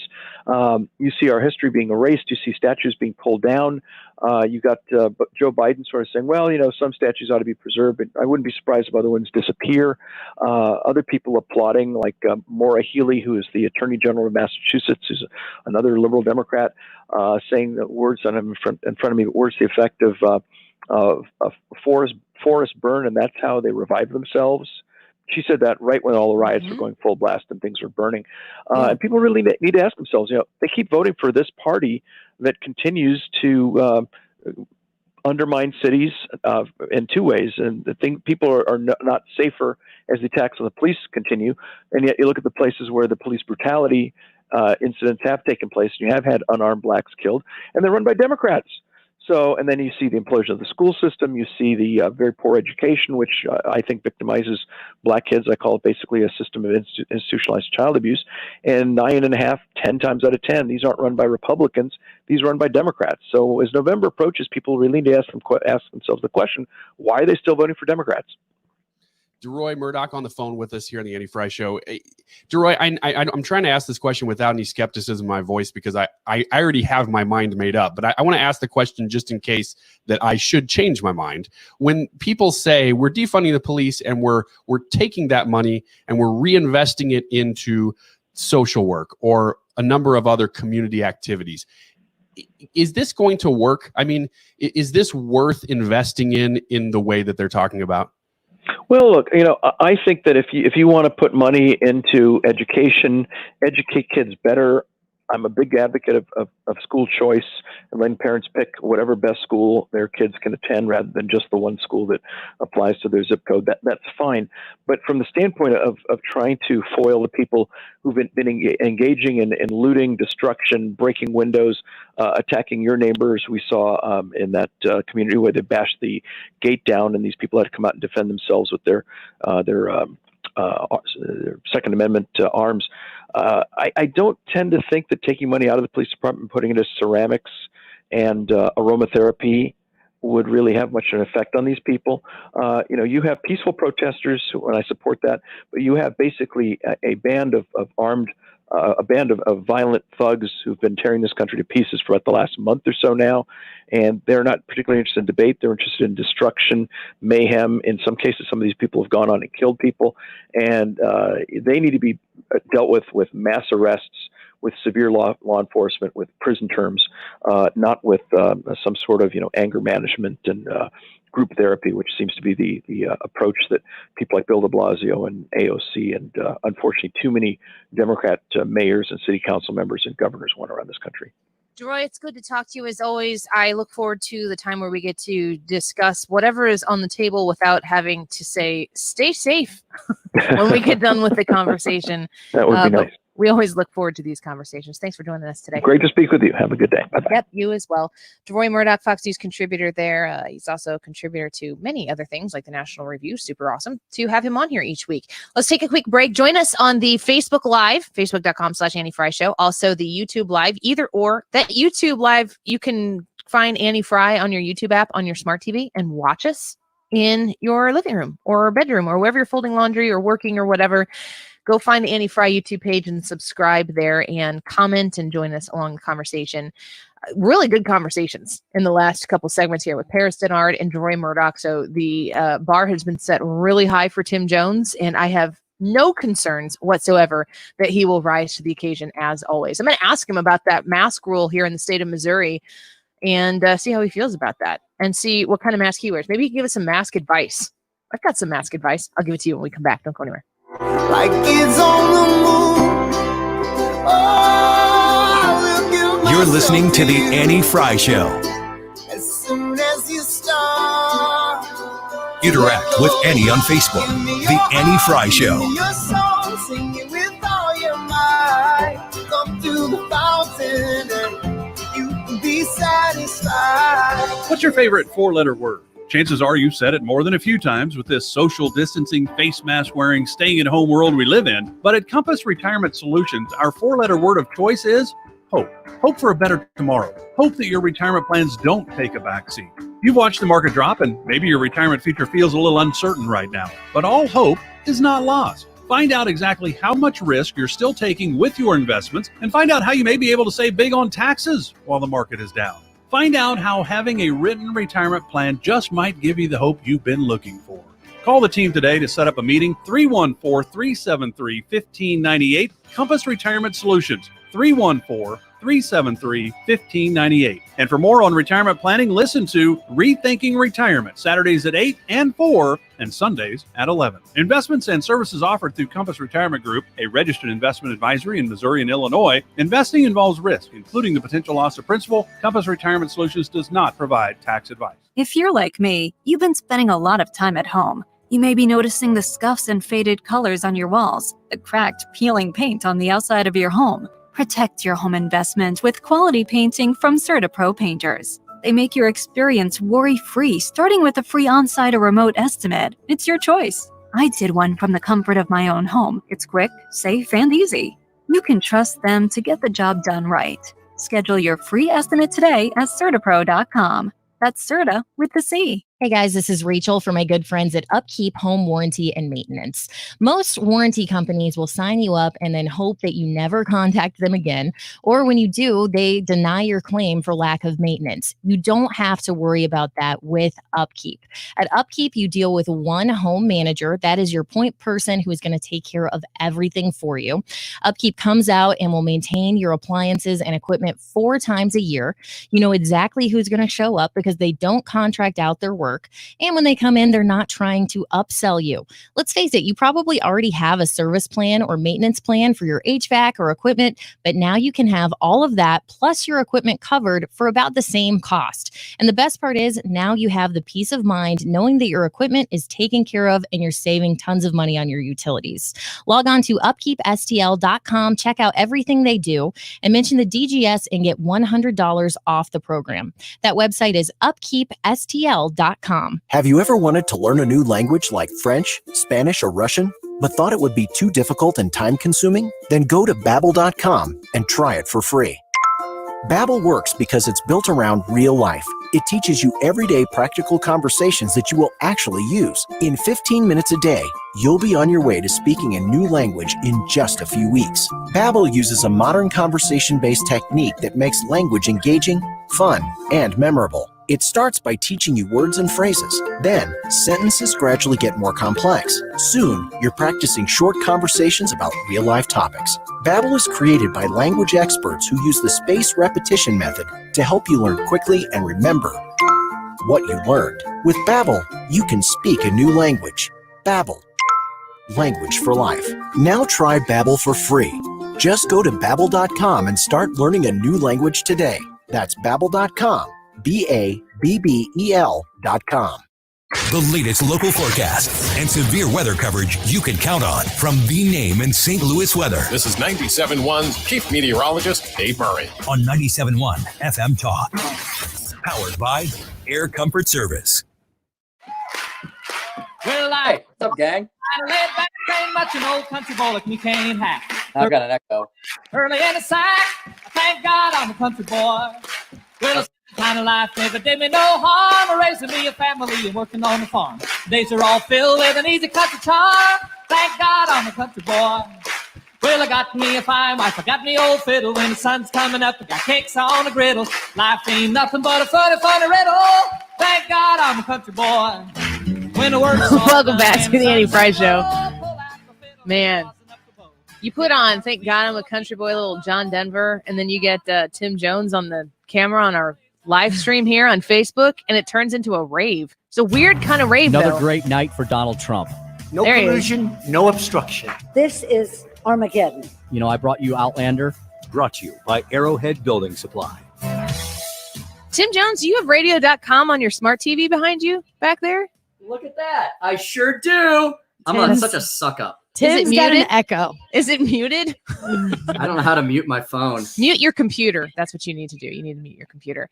I have to say, when we have Tim Jones on the show here and he is brings his energy into the room, it lights up. It's fantastic. Where'd we go? He's gone. This He's is an back. extra. We can now have I'm extra fixing things. Is that better? There we go. That's it. Nope, that's not No. I'd rather hear him twice than not at all. Shouldn't have done this about a minute and a half before we got on. Oh my We're God, tired. it's making me dizzy. Yeah, me too. Tim, How do I turn this phone off? I don't know. You Hold on a minute. just hang Just up. throw it in the other room. Mic, cam.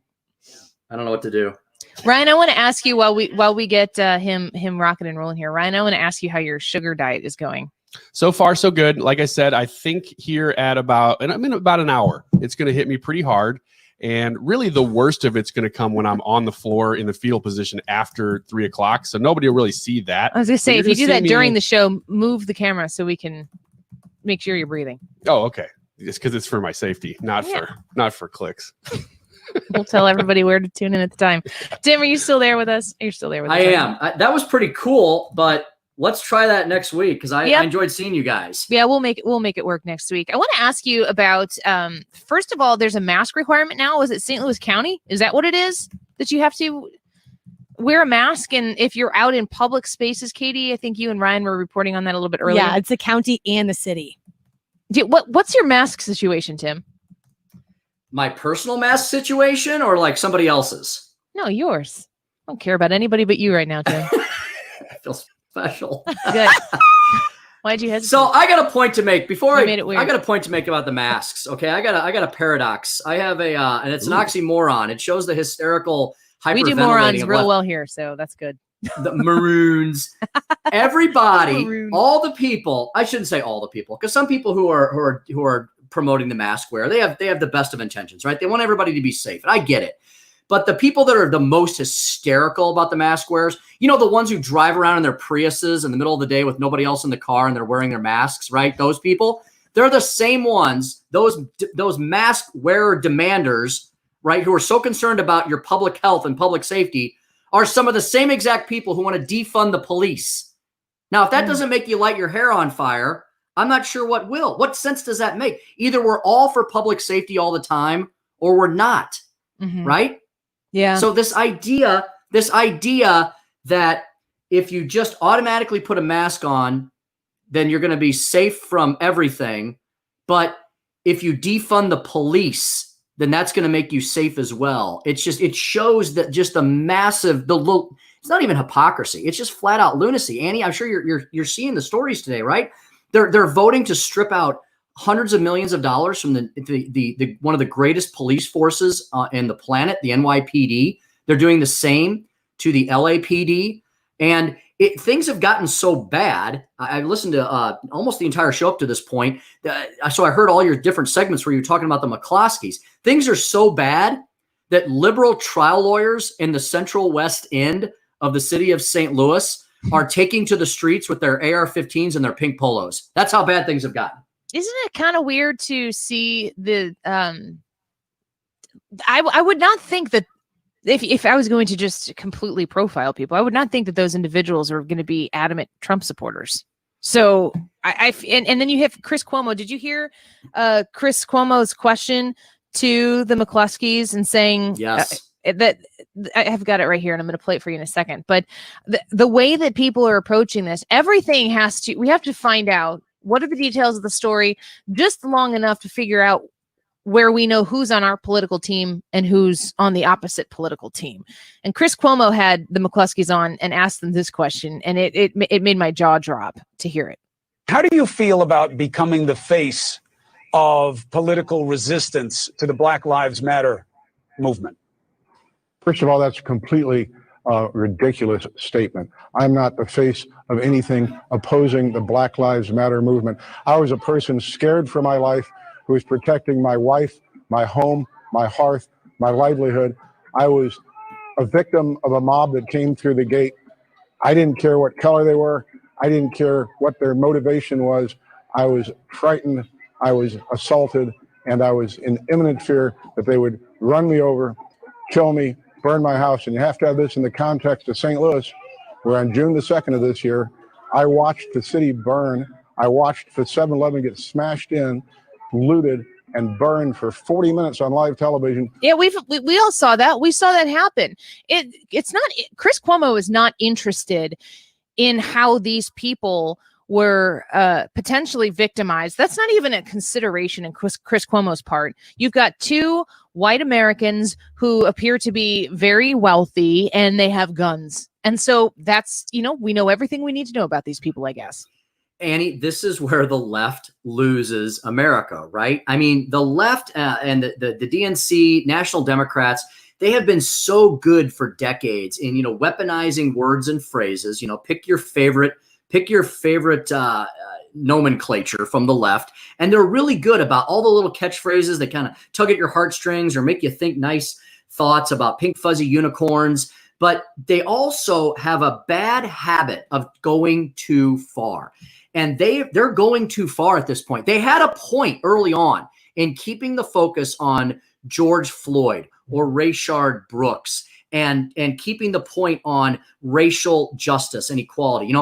Do we have that yet in our country? How far do we have to go to achieve it? Have we made some strides? What more do we need to do? But then they take it to the point of creating autonomous zones where people are literally losing their lives in the city of Seattle, and the Chop Chazzers can't do anything about it because there's nothing autonomous about anybody in the autonomous zone.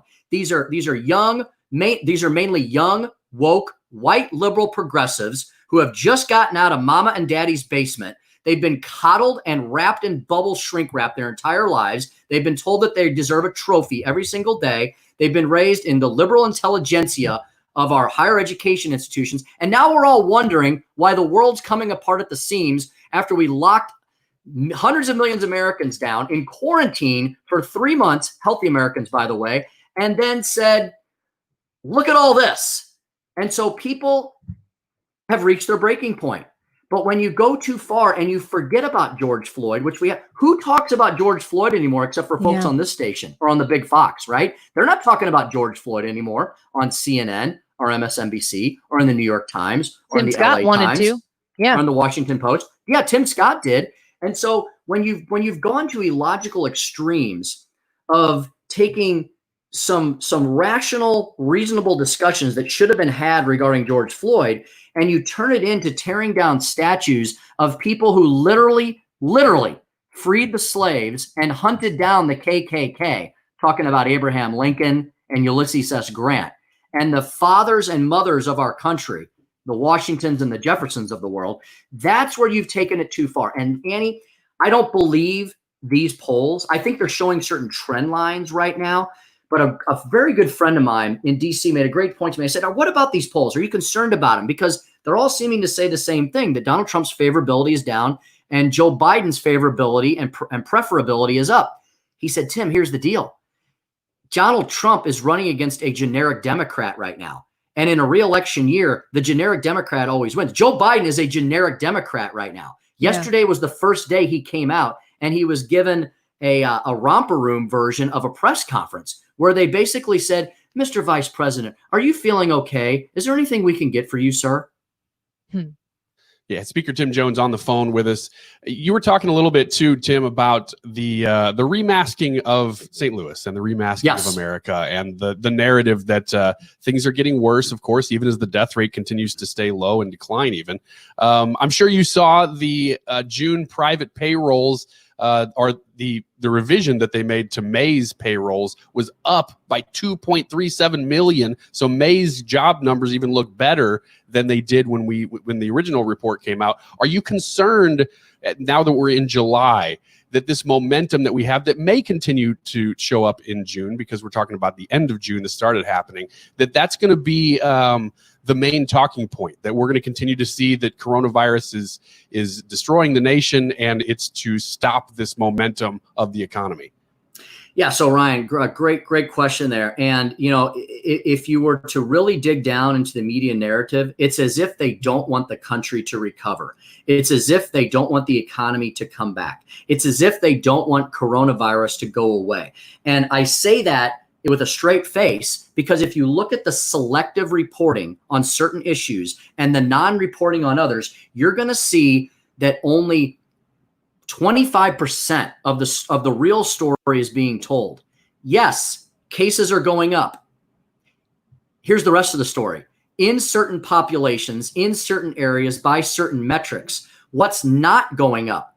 Death rate. Death rate has continued to drop and to fall since April of this year. And if you don't believe me, go to one of your great guests I think I talked about this last week, has an awesome new think tank operation set up. Stephen Moore, along with Art Laffer and Phil Kerpen, the Committee to Unleash Prosperity.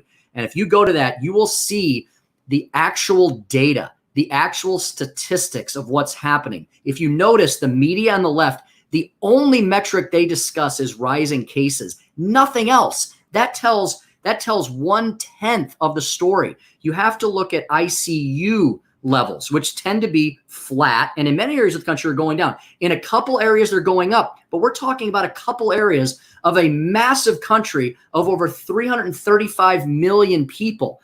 Let's look at the deaths that have occurred. A story came out the other day that was completely ignored by the mainstream media. Yes, there have been a horrific amount of deaths related to this virus. 100 and what are we up to? Maybe 110,000 or so, 120,000, I believe. Half of those are in a population of extremely elderly and extremely sick and extremely in nursing homes, something that Governor Andrew Cuomo, another Cuomo, should bear some responsibility for, but instead they blame it entirely on President Trump. So what do we need to do? We need to do what we've always done in the history of humanity when faced with a crisis of these proportions. We need to practice good hygiene. We need to wash our hands.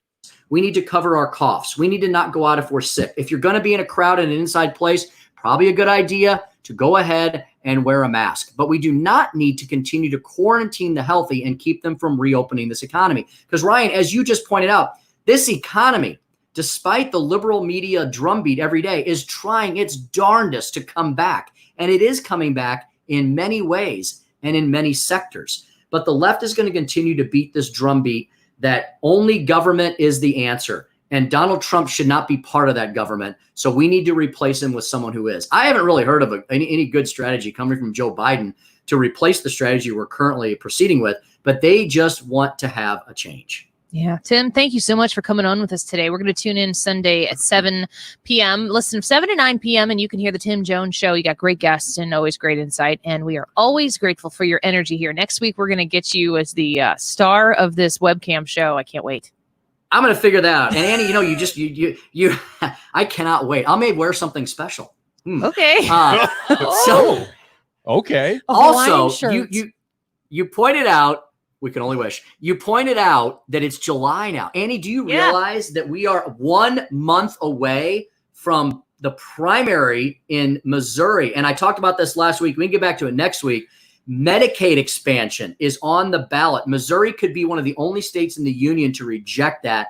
I'd be love to explain to you why next week. But that is the August primary is 1 month away here in the state of Missouri. We're fully in campaign silly season. Oh, yeah. And it's hard to tell. It's like the fourth story. It's unbelievable. Tim, great to talk to you. We'll catch up with you next week, and we can't wait to see what you're wearing. Thanks, Eddie. Thanks, gang. It'll be special. It's always special. I hope it's bedazzled. What do you think when Tim Jones puts on something special? What do you think that is? A leotard. Yeah, I the same thing, like an ice skating, like a full-on suit, a figure skating outfit. That's what I would like to see. He should come on the show and on the webcam and be wearing something ridiculous and see if I can keep a straight face through the entire. I mean, I'm sure Ryan can. I'll just laugh. Completely ridiculous, and we do not address it at There's all. probably like 4 or 5 times over the course of the show where I have been laughing so hard that I can't do my job. That will probably be the 6th time. Stick around. We'll be back. You can join us on our Facebook Live, facebook.com/Annie Frey Show. None of us are wearing anything special. We're all wearing very well. I look like a Sunday school teacher that I could be, and Katie is no longer wearing her sock hop costume from yesterday, so I'm a little disappointed. In that, Katie. Sorry, but guys. you know, it is what it is. And Ryan's not wearing anything, but that's not unusual. You've seen that before. We'll be back in a minute. Don't go anywhere. It's just a Wednesday.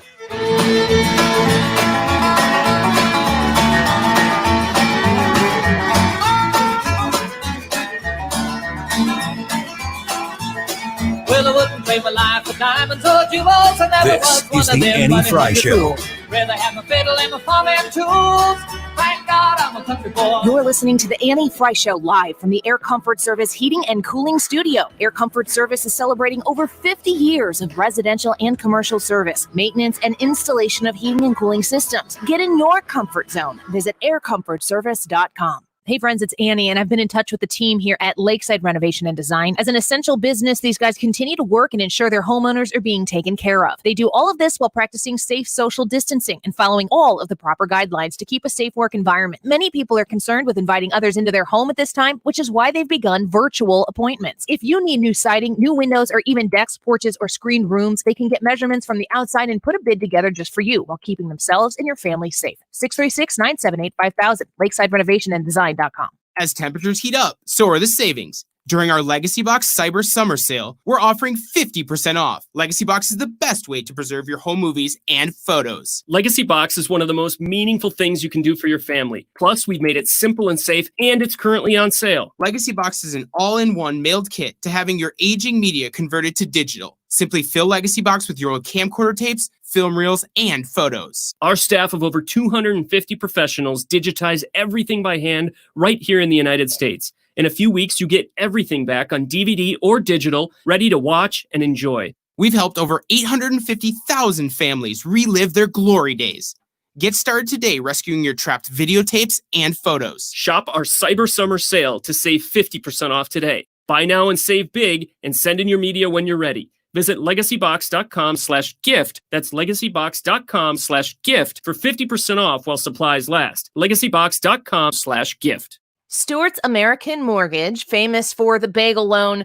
So many folks who I meet who want to talk to me about the show, they're always like, oh, and what's, you got Stewie, the bagel loan guy. He's become his own little celebrity himself, and really for good measure. Annie Frey Show listeners have been calling Stewie en masse, and I'm really excited about that, because to be able to connect you with somebody who I've used for my own refinance in the fall of 2019, had a wonderful experience, and I want to pass that along to you. Stewie has the bagel loan. It's a way to refinance or make a purchase, either one, on a home, and to save a boatload of money, because it doesn't cost you anything to do it. He doesn't have those fees that other lenders absolutely are going to charge you for. But he's also added in the Bank Buster loan, 30-year loans with interest rates at around, even under potentially 3%. I'm hearing some stories, some anecdotes of specific stories from you folks, and they are blowing my mind. And I'm like, Stewie, can I do that? Can I still do that? And he's working on setting me up. If I can get a better rate, I'm going to get a better rate. Call his personal cell phone, 314-324-4440. That's 314-324-4440. And tell him Annie sent you. You will be taken care of. I promise. Google the Bagel Loan NMLS number 226-715.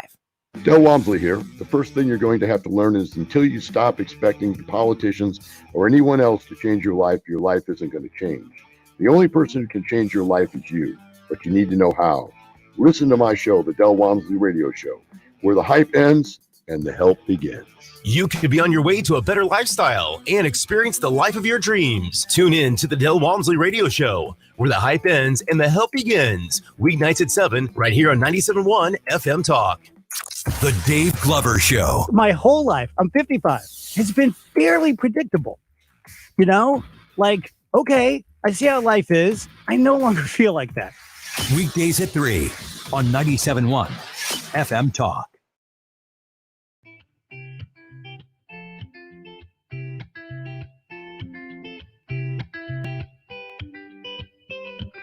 I had a dream, we were sipping whiskey neat, highest floor of the Bowery, and I was high enough. Somewhere along the lines, we stopped seeing eye to eye. You were staying out all night, and I had enough. No, I don't wanna know where you've been or where you're going, but I know I won't be home, and you'll be on your own. Welcome back to the Andy Frey Show. Thanks for joining us. Today's July 1st. You know what July 1st is the anniversary of? The gas tax in the state of Illinois. Doubling. Dang. I've gone a whole year and I have not put gas in my car one time for an entire year in the state of Illinois. The point where I actually, when we were coming back from Florida, and, you know, like we were in Jacksonville to see my brother-in-law and my niece and my nephew and my sister-in-law. And we're on our way back and you're like, you're just driving. You just pull it. When you need gas, you pull over and get gas. I was like, wait a second. We can't get gas in Illinois. So we had to orchestrate around that. But I haven't. That's dedication. Screw that. They doubled last year. They doubled the gas tax to 38 cents. It went from 19 cents to 38 cents. Do you know what else that they put in that gas tax plan? An annual increase. Every year on July 1st, it goes up again. So it went up again today. How do you feel about that, folks? This is the government we have elected. Time for change. Nuts. That is serious dedication on your part. And I have been a part of this journey with you. And I'm glad to say that I've seen you run out of gas in protest. Real dedicated. So is Katie. She picked me up. Where did you get gas on the way back? Did you get it in Louisville, like right at the border before you crossed over? I don't know. I don't remember. That's amazing. On our way back, I told this story right when we got back, but on our way back, we went through Atlanta during the protests. Yeah. We got rerouted off of 7585. Our Google was like, you may want to consider taking an alternate route. And I'm like, okay, I've learned to just do what they say. It wasn't until after we were off that we realized we weren't getting on like another interstate. We were getting onto some like state highways, which were more suburban sort of. And I'm like, is this safe? Should we have just done this blindly? Been like, oh, we'll drive through the side streets of Atlanta because I don't know Atlanta. Right. So we're following it, and it was weird to me going through those side streets, looking at the map. Like, I'm like, man, Atlanta's having some really bad traffic today, but it's Atlanta traffic. You know, like, I don't know. Is this how this always is? Mm-hmm. It turned out that the protesters had shut down the highway and were in a standoff with the police there. And then we drove 2 miles to the east of the Wendy's that got burned down. Wow. That is so crazy. It was routing you away from protests, or the protest was on the highway. Okay, so it took they you off shut the highway, down the highway. It was not like a protest approaching, rerouting, protest approaching, rerouting. It wasn't like that. It was like, wow, there's a lot of buildup of traffic in this spot where you're driving towards. You should probably go around it this way. You know, politics aside, if you're able to shut down a major interstate in Atlanta, that's actually pretty impressive because those are some of the biggest interstates. I think there's a point on one of the I don't remember the names of them as I drive through just going to Florida like you do. But there's one of them where it's 14 lanes across. Nope. Yeah. You won't see me that's there. impressive. It's terrifying. That It's is just, scary. it almost looks like a wide open space because we usually try to go through there at like 2 a.m. That's what we did on the way down. We drove overnight. And, you know, it's like Step Brothers. There's so much room for activities. Yeah. You're like, or I think I am not a Seinfeld fan. Are you guys Seinfeld Not people? really. Mm-mm. I like the show. Yeah. Never caught on to Seinfeld. I don't discount what Seinfeld is. Part of what Seinfeld was, these characters were supposed to be unlikable. You know, like they were supposed to be impossibly flawed. And I'm like, I don't like these people. I mean, so you know, it is what it is. But I do think it's funny when I get Seinfeld, if I'm flipping through or somebody has it on, it's funny. It makes me laugh. But there was one Seinfeld I know that where I think Elaine is driving down the highway and the lanes are wider. She's like, these lanes are so luxurious. And that's how it felt. And then I think that, and if I ever say that, they're like, oh, Seinfeld, you remember the time when, and I'm like, no, it's like the one that I know. The only one. That's the extent of my Seinfeld knowledge. I can't hear the song Desperado without thinking of Seinfeld. See, I don't even know what that means. Okay. Nope. I saw somebody, one of my high school friends posted on Facebook. They're like, I don't like to be posting controversial opinions, which I think that maybe there's some dabbling in that anyway. She's being facetious, but she said that Parks and Rec is better than The Office. Yeah, no, that's not true. That is untrue. That is fake news right there. Darn right it is. I'll let her know. That is not right. I wouldn't know because I haven't watched either of them. But you tell me seen it at all? Either one? But that's why whenever Annie says, Ryan, whenever I call her Leslie Knope, and people are like, please something like different. I'm like, I know. That's how everybody talks. That is how everyone talks around me. That's how we hear it. And I'm like, I don't understand it. If you call into the show. But they have obvious different ideologies, but their heart is the exact same. Like the way that they How care is that about possible? other I people. thought Republicans and Democrats come from different places. You know, watch that show and you'll see. No, break that down for me for a second. You might be onto something. How is it? And I say this as somebody who I would not even know to be offended by you calling me Leslie Knope. And when you say that you're just like this person, I'm like, well, I'm sorry for that person. Like inherently, I'm like, that's probably not a compliment to them. But if you're saying that I am exactly like Leslie Knope, and she is, I've heard you say that in front of people, and they're like, isn't she like a huge Hillary supporter? And you're like, yeah, but, and then you talk about like, how is it possible that I could be exactly like Leslie Knope? And I mean, I am not a Hillary supporter. Right. Yeah. It's a secret.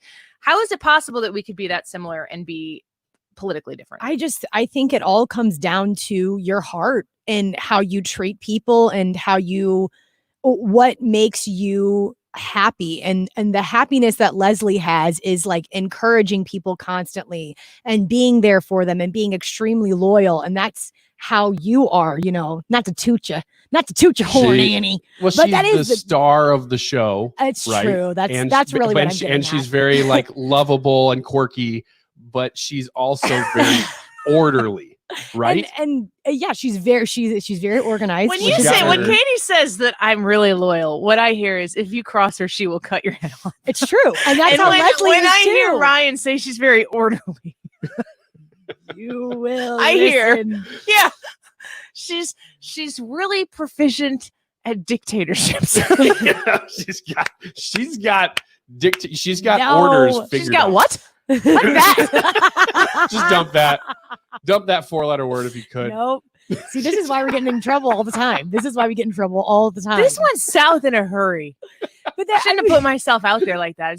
I immediately regret that decision. Milk was a bad choice. And I feel like but that is really truly what it is. Politics is just, it's a part of what someone might believe, but really and truthfully what it gets down to is like your heart and how you treat others and the people that you care about and the people that you love.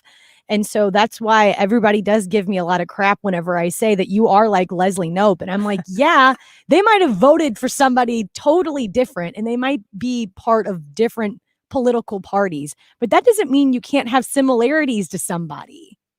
If you don't eat your meat, you can't have any pudding. That's kind of Annie's Mantra. You guys don't even know what that reference is, do you? Is it Seinfeld? No. Because if it is, we don't know. It's one of the most famous songs ever. It's another brick in the wall. Okay. If you don't eat your meat, you can't have any pudding. No, don't worry. Don't worry. No, who sings it? Pink Floyd.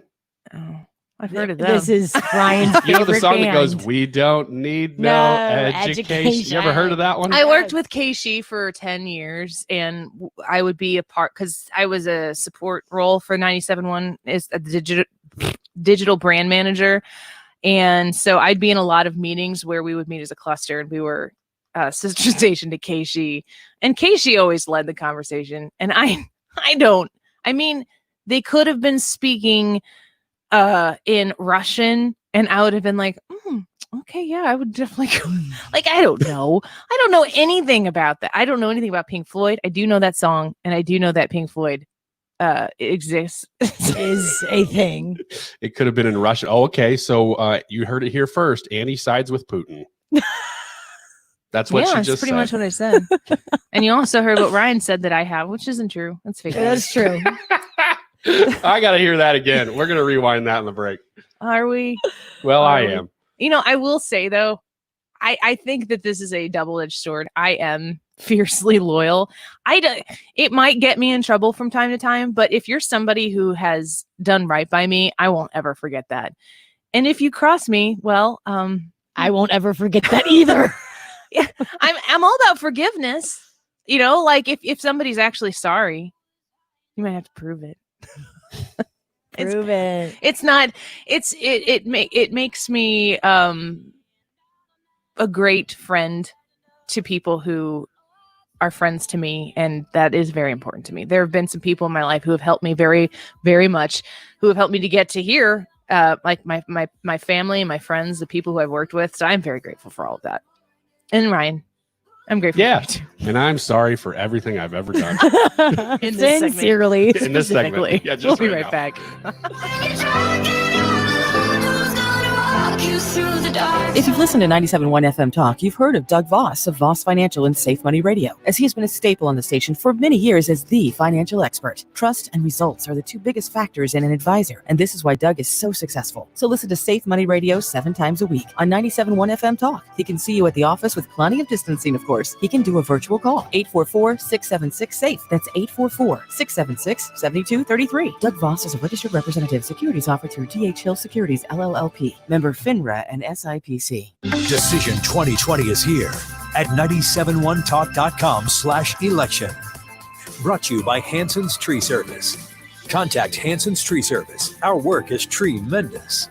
97.1 FM Talk. Hi, this is Lance Story with the Lance Story Law Firm in St. Louis. I meet regularly with people who haven't filed tax returns in years. Did you know that if you have unfiled tax returns, you can be subject to jail time? That's right. The maximum penalty can be 1 year of jail time for every year of unfiled returns. So liens, wage garnishments, and bank levies should be the least of your worries if you have unfiled returns. Instead, you should get straight with the IRS and file those returns as soon as possible. This is true even if you can't pay what you owe. Call me today, Lance Story, a local tax resolution attorney who knows how to resolve your tax problems before they turn into a prison sentence. And don't worry about not having records or receipts. The Lance Story Law Firm can help you find the information you need to get the returns prepared and filed. As an attorney, I am trained to put pieces of your tax puzzle together for you. Remember, if you have IRS issues, you have legal issues. You need an attorney. You need us, the Lance Story Law Firm. Call us at 314-238-7360 or go to Lance, DRURY law.com. The choice of a lawyer is an important decision and should not be based solely upon advertisements. It's one thing to be stuck in your house due to COVID-19. It's another thing to be stuck with a house. We have good news for homeowners listening throughout St. Louis. Chris Buys Homes in St. Louis is still buying houses. More importantly, we offer sellers a completely virtual selling process that maintains social distancing standards. Sell your home now. Call Chris today and get a cash offer in just 7 minutes. Call 314-782-7000. Can't collect rent? Not a problem. We buy My Tenant Won't Pay Me the Rent houses as well as vacant houses. We buy houses as is and deal with any situation. If you own a house and want to sell it fast at a fair price, call Chris today and get your house sold. 314-782-7000. That's 314-782-7000. 314-782-7000. From local leaders to national figures, they're talking here. Stay connected at 971talk.com or radio.com and stream the station anytime, anywhere. KFTK FM Florissant, K254CR St. Louis, driven by the Bommarito Automotive Group, 97.1 FM Talk, a radio.com station. Dismantling a protest zone. I'm Rich Dennison, Fox News. Authorities in Seattle working to take back a neighborhood occupied by demonstrators opposing police misconduct and racial injustice. Seattle police led the charge this morning to clear out the activist occupation of the area known as Capitol Hill, where residents have fled weeks of violence, including murders and sexual assaults. What has happened here is lawless and it's brutal. And bottom line, it is simply unacceptable. Seattle Police Chief Carmen Bast, officers now using bomb-sniffing dogs to look for possible traps left behind.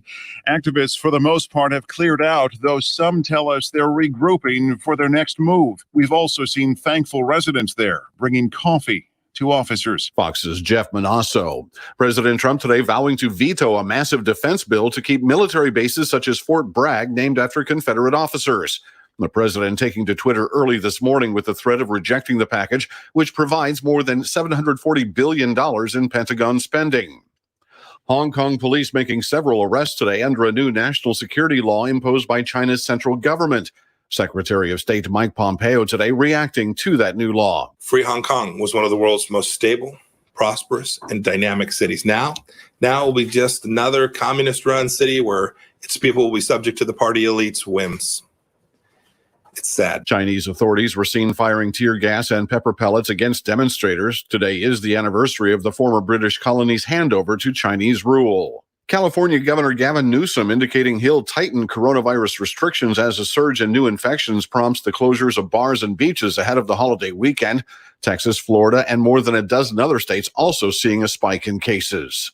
America is listening to Fox News.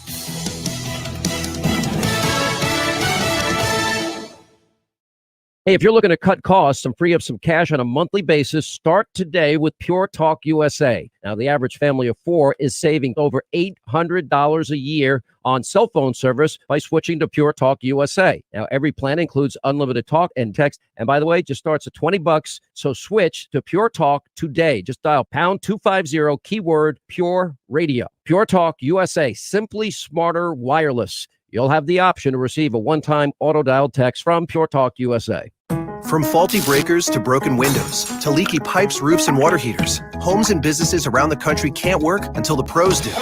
That's why Lowe's created credit programs that work for pros. With everyday 5% savings on eligible purchases, plus through October 31st, 60 days promotional financing on your Lowe's business account or extended terms on eligible account receivables. Learn more in-store or online at lowesforpros.com.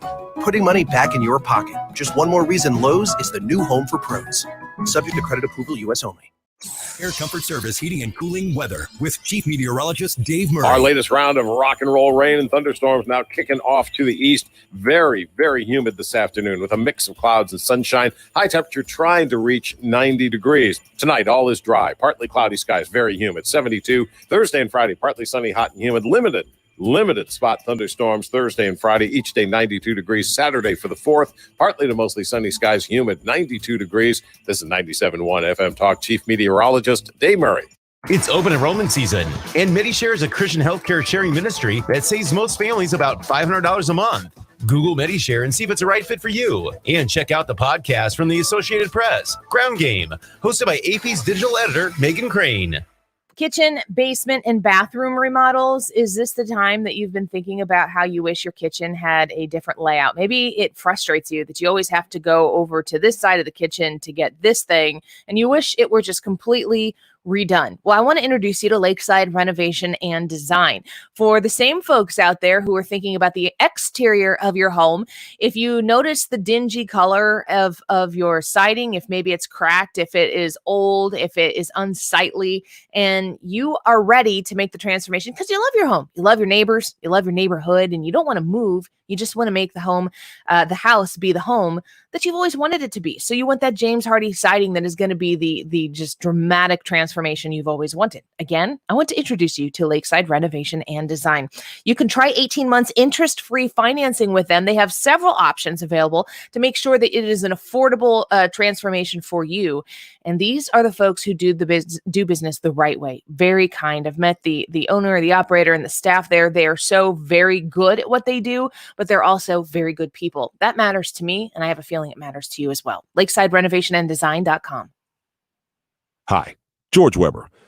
Check out my alter ego, Skip Weber, every Saturday night, 9 to 11, the Saturday Evening Rock Show, the greatest rock and roll show on a talk station in the world.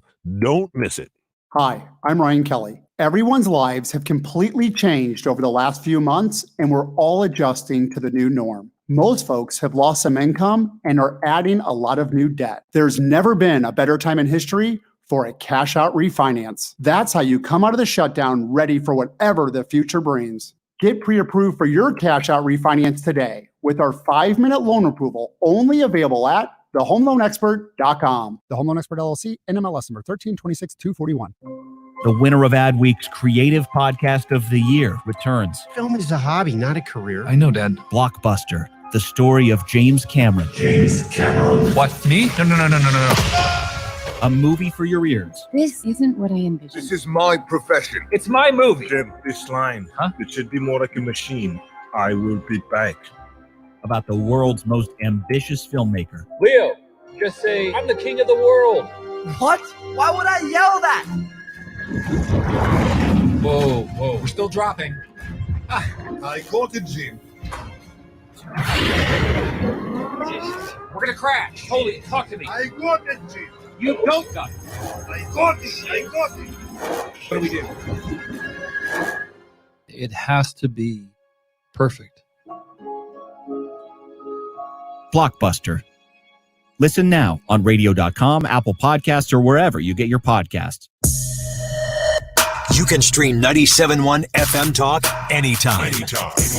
Visit radio.com or download the radio.com app for your phone so you can punch a button and be tuned in to 97.1 FM Talk.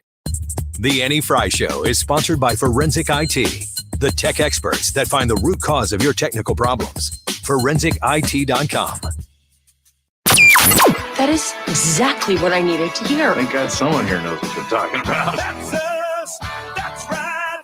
Gotta love this American ride. Right, you need to take the time and get the full picture. Come on, turn the radio on. It's Saturday and I won't be long. Don't get me wrong, I love the ladies. I mean, they rev my engine, but they don't belong in the newsroom. It is Anchor Man, not Anchor Lady. What do you want from me? I'm not America's sweetheart. Goodness sake, kid. Keep your voice down. Your father's listening to the radio. I'm not America's sweetheart. This is the Annie Frey Show. Frey Show, thank you for joining us. We are streaming at radio.com. One of the coolest things about radio.com to me, have you ever been, Katie, Ryan, have you guys ever been in your car and you caught the second half of something and you were like, I want to rewind and go back and hear the beginning, and you're like, why can't I DVR my radio? Many times. Well, you can do that on radio.com. It's an app on your phone, and you go search 97.1 FM Talk, Annie Frey Show. You can subscribe to the podcast right there, but you can beep boop right back to the beginning of whatever it is that you wanted to hear, like Ryan saying ridiculous things about me in the segment that just took place before this one. Ryan, do you have any remorse? No, I think that I'd like to do it again, but this time do it on purpose. If that's all right. Because that one was clearly an accident. Oh, clearly. We need to have, I need to hear that. I don't know which of you can go back and make that. I could rewind it on my app, but I cannot do that while I'm on the air. Actually, I could. I just shouldn't. So I don't want to be distracted into Ryan saying anatomically insulting things about me. Annie's listening to her own show on her show. Why? It's very meta of me. Man, I was talking about the gas tax going up. Ryan, did you know that it goes up every year in perpetuity? I knew it was this July 1st. I didn't know it was every year. They work that in. And you know why they work things in like that? They work it in so that they don't ever have to be faced with a vote to raise the gas tax again, because it's already done. It just happens, and it kind of happens in quiet. Isn't that annoying? Yes, it's terrible, Correct but it's answer. expected. It is expected. Is it sad that it is as expected as it is right now? I don't know how many people in your families have, or maybe you're sitting at home right now because you're still on furlough. Maybe you lost your job.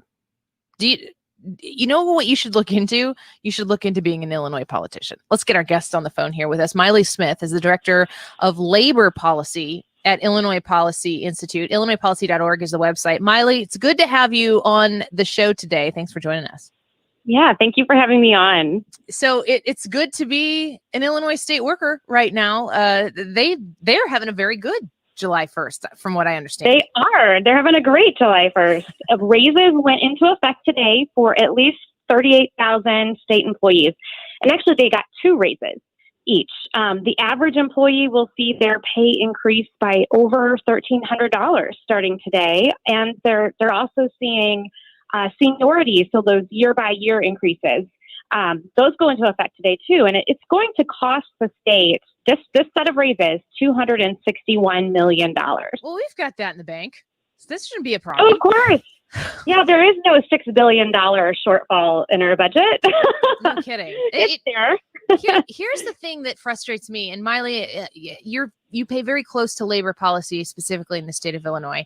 I get real frustrated when labor issues get very unintelligently separated into political parties. Like, only Democrats care about people that are, working for the state or these state jobs, and that Republicans are against them.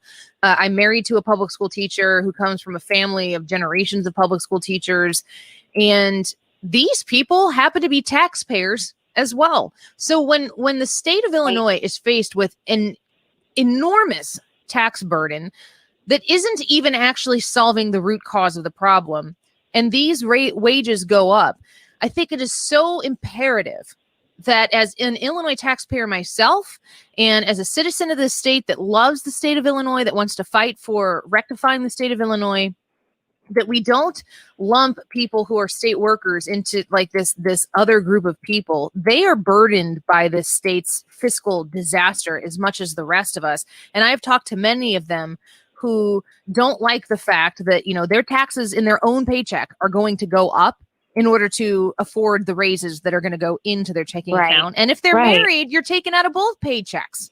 They're not stupid. They understand what's going on here.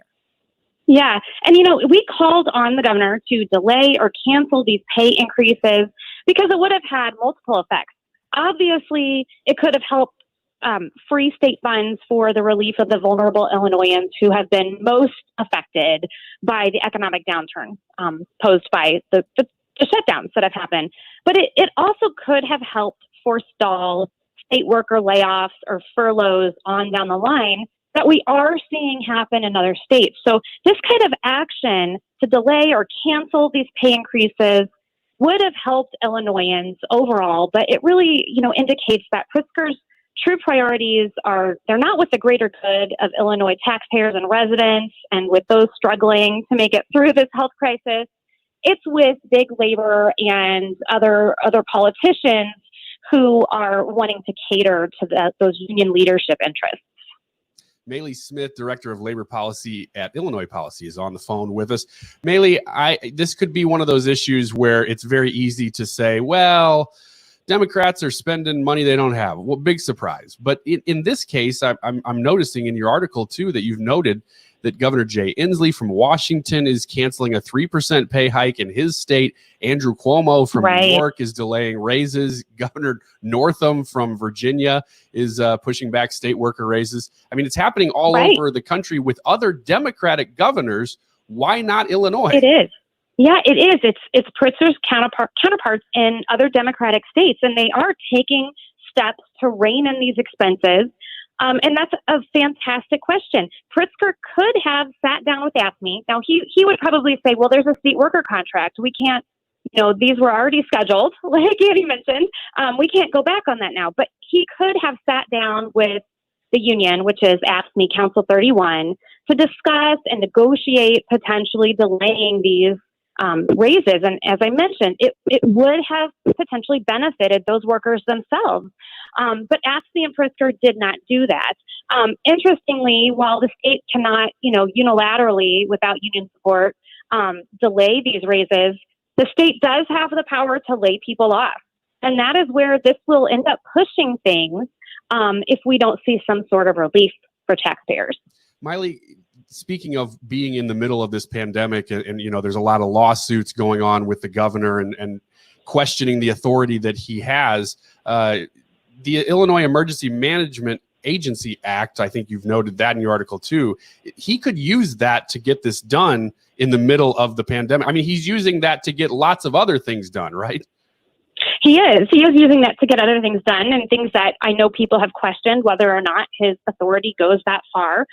But that act does include the power to utilize all available resources that are reasonably necessary to cope with a disaster. Of course, the pushback would be that the Illinois labor laws actually have written into them that they trump all other laws. But like I said, there's nothing that would have kept AFSCME, Council 31, and the governor from at least discussing it. And if AFSCME agreed, they could have delayed these increases. And you know what?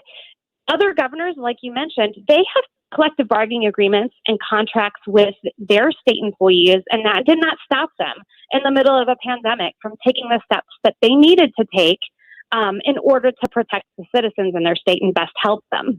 Miley, let's talk about what people need to do, because I know that there's so many people who hear this show and some think that this is just par for the course, that we would be dealing with what we're dealing with right now. The tax burden would be so great.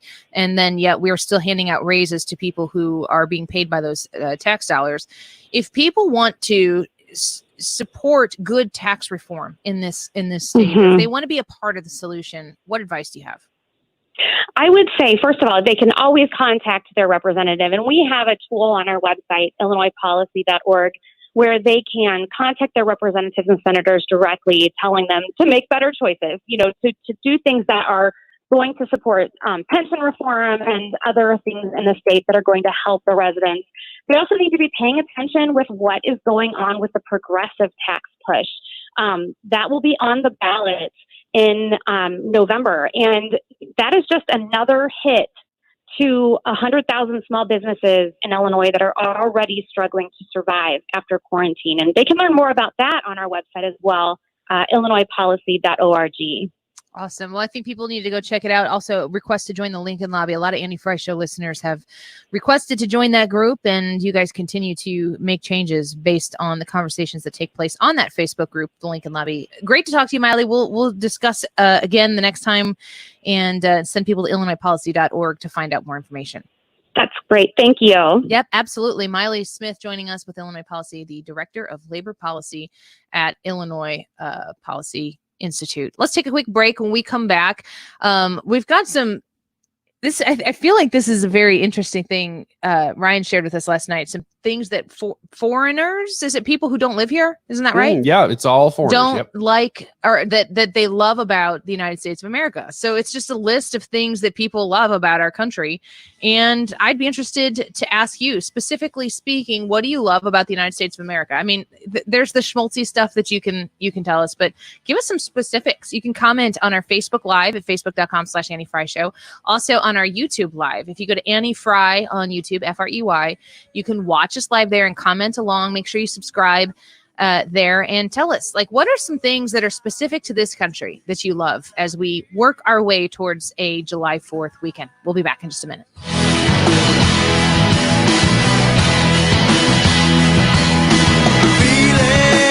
You're listening to the Annie Frey Show. Talk lines are open now at 314-241-9797 or 866-455-9797.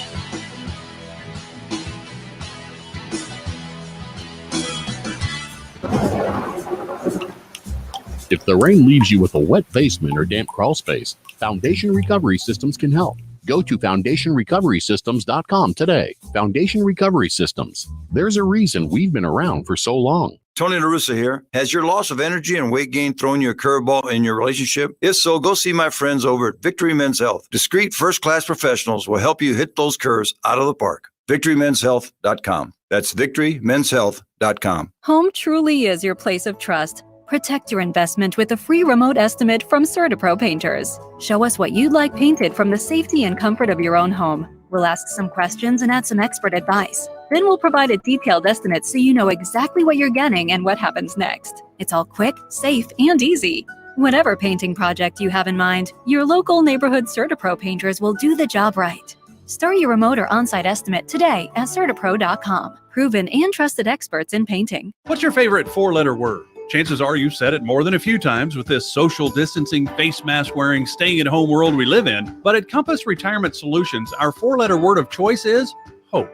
Hope for a better tomorrow. Hope that your retirement plans don't take a backseat. You've watched the market drop and maybe your retirement future feels a little uncertain right now. But all hope is not lost. Find out exactly how much risk you're still taking with your investments and find out how you may be able to save big on taxes while the market is down. Find out how having a written retirement plan just might give you the hope you've been looking for. Call the team today to set up a meeting, 314-373-1598, Compass Retirement Solutions, 314-373-1598. And for more on retirement planning, listen to Rethinking Retirement, Saturdays at 8 and 4 and Sundays at 11. Investments and services offered through Compass Retirement Group, a registered investment advisory in Missouri and Illinois. Investing involves risk, including the potential loss of principal. Compass Retirement Solutions does not provide tax advice. Hi, it's Michael Mohan with Community Mortgage. With all the bad news out there, it's easy to miss the good news. Mortgage rates are at historic lows, making now a great time to buy or refinance a home. My customers are locking in the best rates in a generation. Now is the time to use the equity in your home to cash out for a remodel, pay off high-interest credit card debt, or rid yourself of the dreaded PMI. During these volatile times, you need an experienced local loan officer working for you. Call me, Michael Mohan, at 314-336-6050. I'm here in St. Louis, and when you call, you talk to me. Whether you are purchasing or refinancing, I want to help you save money on your home loan. Michael Mohan at Community Mortgage, 314-336-6050. Online at communitymortgagestl.com. Community Mortgage LLC, NMLS 250353224143. The most accurate traffic information is even better. Hey, it's Sue Thomas. Download the Waze mobile traffic app and become a 97.1 Wazer. Click on 971talk.com/traffic to learn how in just a few clicks you can be a 97.1 Wazer.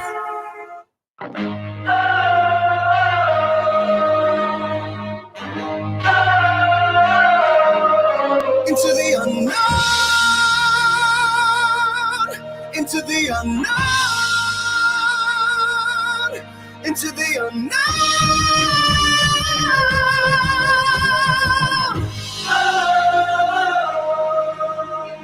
I can hear you. Welcome back to the Annie Frey Show. Katie, I know you've seen Frozen 2. Ryan, have you seen Frozen 2 yet? You have to have. I've seen part of number 1. Gosh, the second one is so much better than the first one. Do you agree, Katie? It's really good. I liked the first one, but the second one, usually sequels are not good. This and like Frozen, to follow Frozen 1 and how much everyone loved that movie is just such a big task. The second one knocked it out of the park. I think the songs are better in the second one. It's the way I feel about Terminator 2, except for the song part. Do you like Elsa in the first movie, Katie? I understand her. Like, I get her. Yeah, I do like her. Yeah. I don't hate her. Like, I think she's good. It's a ringing endorsement. That's how people talk about Ryan on the show. Yeah. I don't hate her. They're like, I love your show. I listen to you guys all the time. And I like Ryan Wiggins too. Like, why are you whispering that? She's like the Elsa of the Annie Frey Show. Yeah. She sings better. I don't hate her. Yeah. Thanks, guys. Right. Thanks, all of St. Louis. appreciate your support.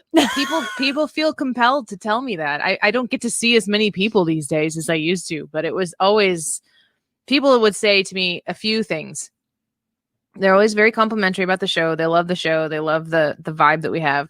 A lot of people say that I make it hard to choose between Rush and myself. And I say that to all the Rush listeners out there who are over here now that he's done it too. Hi, Dad. And then they also say, I love you. I love Katie. And you know what? I kind of like Ryan too. And they always qualify it like they feel like they have to, but they are compelled to tell me that they like him. That's fine. That's what I say about them when they're not around too. Your wife says it too, though. I just don't understand that one. She's like, he's okay. Does she? He's all right. What She am I messages missing? us after the show. Does she? I didn't know she was talking to you guys that much. Yeah. Man, we know some stuff. Now Ryan, I'm do you actually scared.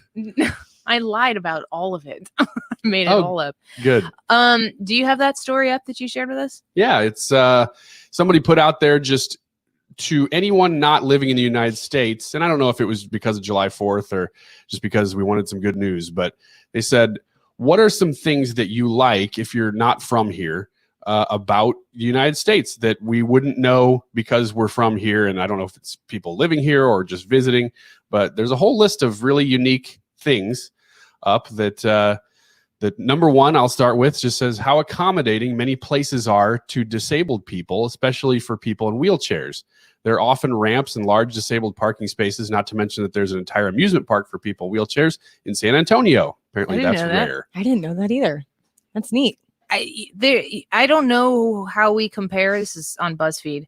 If you're wondering where we found this or where Ryan found it, but I don't know how we compare it to other places, but I would say that since we're such a young country, you know, landscape and you know, historical architectural structure is not built to accommodate people with disabilities. And I'm sure that the retrofitting for a lot of that stuff becomes complicated, but it's definitely something that our country does prioritize. And probably, like everything, there's probably room for improvement. But if you've never, I don't know that I've ever had to accommodate somebody who is trying to mobilize themselves and was unable to. But I can imagine that the moment that you do move into that realm, it becomes very apparent of how necessary, and probably a lot of things that are around us every day we don't even realize are there to accommodate people who need modifications. That's a good thing, I think.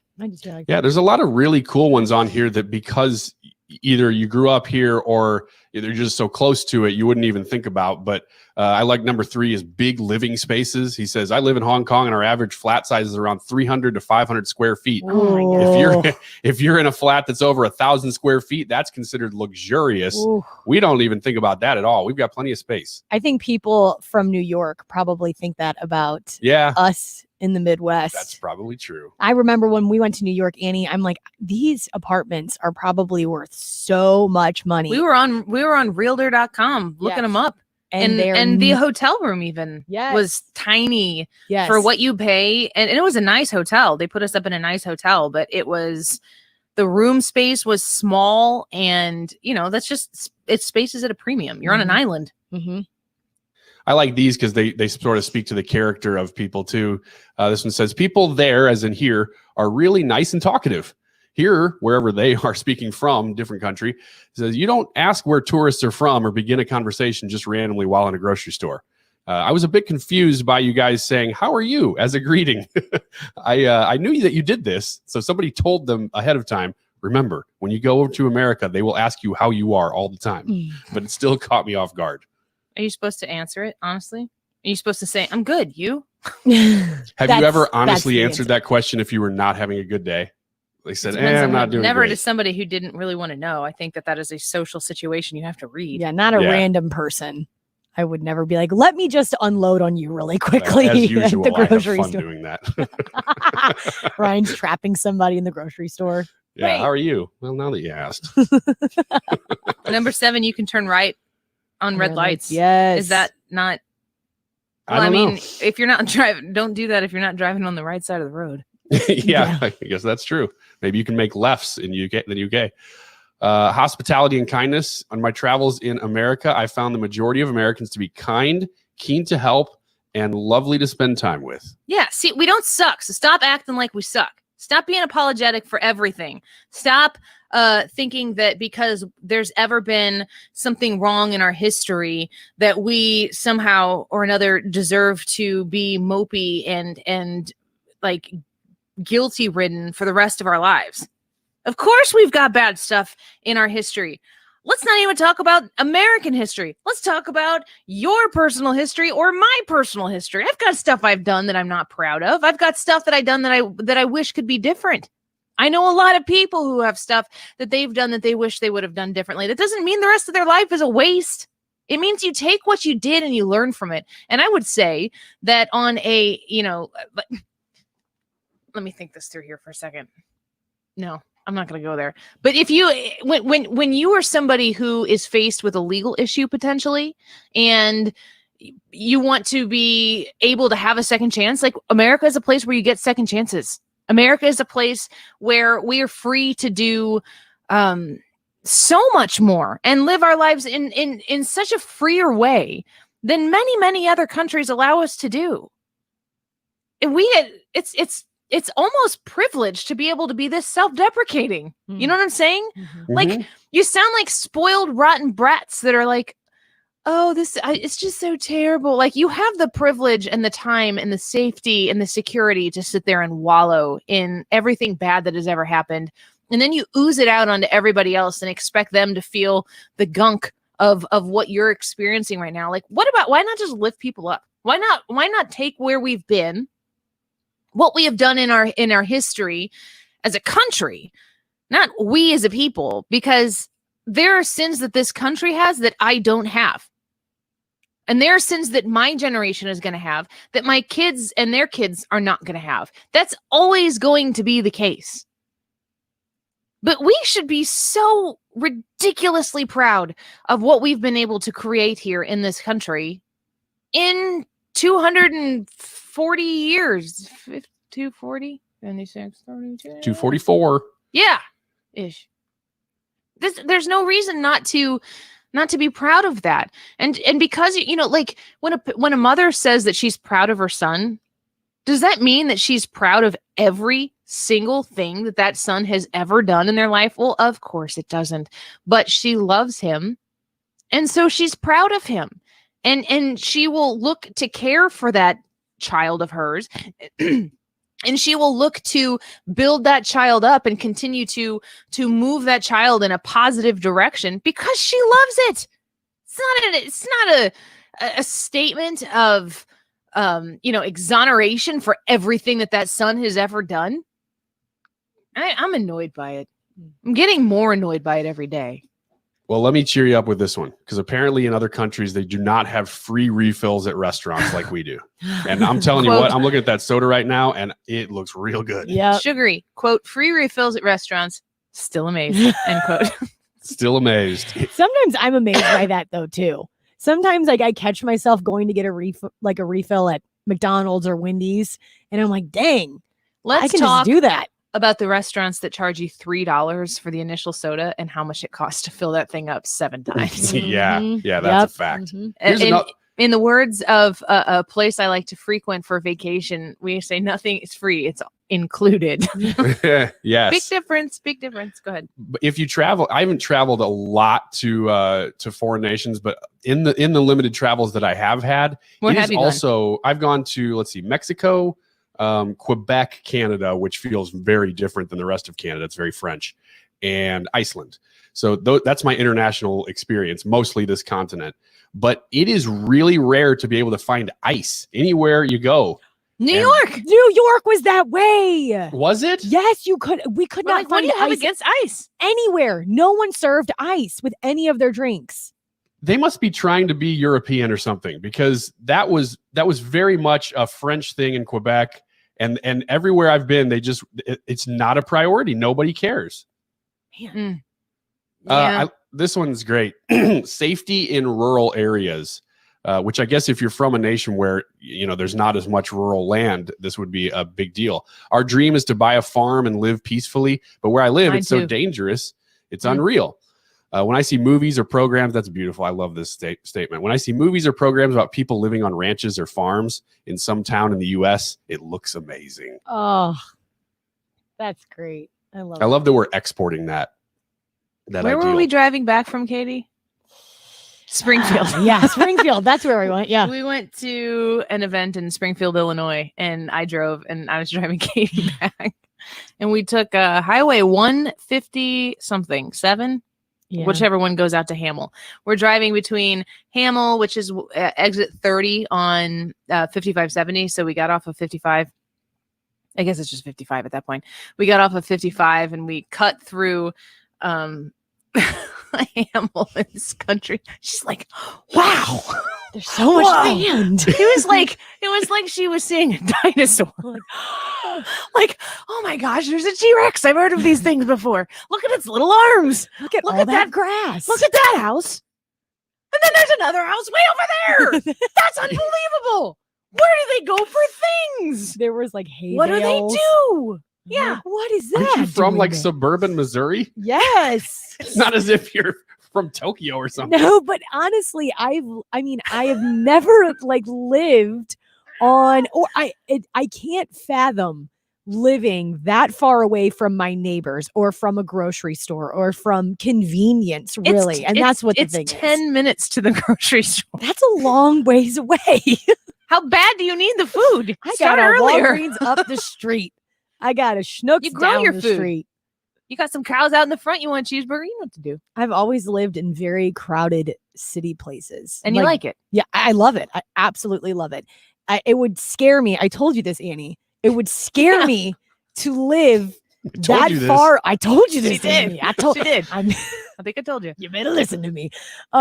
Yeah, it just would scare me to live on a road where there is no one else there. It's just my house. And I said that's why they live there. And I said those people would be scared to and you live don't see another in house for a Apex mile. It just would be crazy. Wait, What do you need why from would your that scare neighbors? you? Yeah. What do you need from the people living in close proximity from you? Comfort, What do you just the comfort of knowing that if something were to happen in my that house, ain't why you live in the country, to get comfort from your neighbors. I want to know that if something were to happen to me in my house and I was screaming, my neighbor would probably hear it. I knew it. You trace it to horror movies. That's what it is, isn't it? It's the isolation. If Jason's standing outside your door, nobody's going to come help you. It's you do what Joe Biden says. You get your shotgun out and you fire 2 shots into the air. That's Joe right. Joe Biden for America, just like Leslie Knope. Just like Leslie. Speaking of rural versus city, number 11 is this country has everything. You want mountains? You got it. You want forests? You got it. You want beaches? You got it. Cities in Europe, you have to go from country to country to achieve this, and you can do it all within the boundaries of the United States. Creative expression and individuality. In America, I really do get the sense that you can be who you want to be. It says, given you live in the right place. That's a little editorial, I guess, as well. This leads to some really crazy and wacky stuff. Flat earthers and anti-vaxxers, I'm looking at you, but it also leads to a vibrant and innovative creative culture. And I would add in here, you can't create a situation where you get to have a version of what he's saying without allowing people who think in those different, capacities. Like it's either one or the other. And if somebody like, I'm a big fan of letting people open their mouth and show me that they're a fool. It saves me a whole heck of a lot of time. If you're going to open up your mouth and you're going to start speaking in a way that is hypocritical, judgmental, angry, aggressive, the sooner I know, the better. And I'm out. Like I'm not here to fight with anybody. There was probably in my 20s, there was a time where I thought that I was going to change the world. I still think that maybe I can be a part of something that changes the world, but I know that me shouting it at anybody's not going to, if it changes it, it won't be for the better. It won't be for the purpose that I have intended. I like the spirit of that one that we just read, because it's saying, look, there are things that I don't agree with, but That's I really America. appreciate that. Yeah. That's what America can do for people, is allow them the free expression to believe those things. And all of that crummy history that everyone is talking about is why we're able to be different people in this place right now. Amen to that. That is so true. Here's another one. Optimism. Even with the ridiculous political situation, Americans are naturally optimistic. Fact. I think that's true. Yeah, it's true. I wonder if that's different across the world. If people just think, well, it's always been this way, or things are getting worse. I guess this is just the way it is. And we don't think that way. We constantly think we can improve this. Number 16, my country would have never thought of replacing the bread in a KFC chicken sandwich with 2 pieces of chicken. Genius. Keep them coming. Whenever you asked before, Annie, about the things why we appreciate America, the first thing I thought of was like, we really have some crazy stuff that we put in our, like, with food. We experiment a lot with food. People that aren't from America don't necessarily ever have like barbecue sauce as we know it. They think like the idea of putting a sweet sauce on meat is like, come again, what? Mm-hmm. And we're like, oh no, you put a lot of that stuff on it. You ever heard of a pork steak? Oh, barbecue sauce, grill, wonderfulness. Absolutely. Plus the variety of barbecue sauce across the country. It's fantastic. The diversity is wonderful in its people, culture, food, architecture, and nature. Let's just also, for a hot second here, remember that we are the great melting pot. That was the initial idea of what America would be. Our heritage as a country is a conglomeration of a whole bunch of different heritages. Is that how you say multiple heritages? Heritage is? Heritage. The heritage. That's got to be it. We've come together and we're kind of in a constant evolution of what is American. You can talk about being Italian and everybody knows what it means to be Italian or German or Irish. Like there's this long standing generational over centuries, in some cases millennia, that is stuck to that type of a heritage. And listen, it's not all good. If you talk about German heritage, I'm Lutheran, and Martin Luther was German. So there's a lot of German, my last name is Frey, my maiden name, and my family is very, very German. There's also this one chapter of German history that isn't like, oh, yep, that's me. But that doesn't mean that that's everything that being German is. That would be so ignorant to say. It's part of it. But Germany today, like, do they need to cease to exist because of what Germany was before? No, they overcame it. They've become something better for it. Why don't we get to do the same thing? Why don't we get to talk about the things that do make us great? And you're darn right, America is great. Let's take a quick break. When we come back, we can get some of your reaction and see if there's some more here on this article, because I think it's a positive discussion to have, and we're happy to have it here. We'll be back in just a minute. Into the unknown, into the unknown. You're listening to The Annie Frey Show.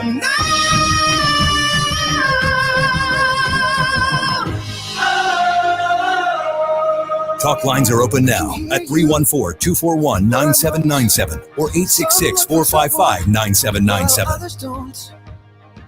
There's 1,000 reasons I should go about my day and ignore your whispers, which I wish would go away. Oh. You're listening to The Annie Frey Show live from the Air Comfort Service Heating and Cooling Studio. Get in your comfort zone with Carrier Cool cash rebates, $50 to $1,650 and 0% financing on qualifying new HVAC systems. For details and all things heating and cooling, visit aircomfortservice.com. Take a moment and rate your lifestyle on a scale of 1 to 10. 1 is a life that's nothing like the life you were promised after getting good grades, a college degree, and a good job in corporate America. 10 is the life of your dreams. If you answered anything less than a 10, tune into the Del Walmsley Radio Show. Del, self-made millionaire and founder of Lifestyles Unlimited, will show you how to live the life of your dreams and pay for it with passive income. Tune in to the Del Walmsley Show, where the hype ends and the help begins. Weeknights at 7 on 97.1 FM Talk. Cassens, Chrysler, Dodge, Jeep, and Ram in Edwardsville and Carbon. I speak very highly of these folks, and I did so before I had the ability to talk to you about them on the radio. I've bought 2 vehicles from Cassens. One of them was a used vehicle years ago, and one of them was my Chrysler Pacifica, my 2020 Chrysler Pacifica that has fit my family like a glove.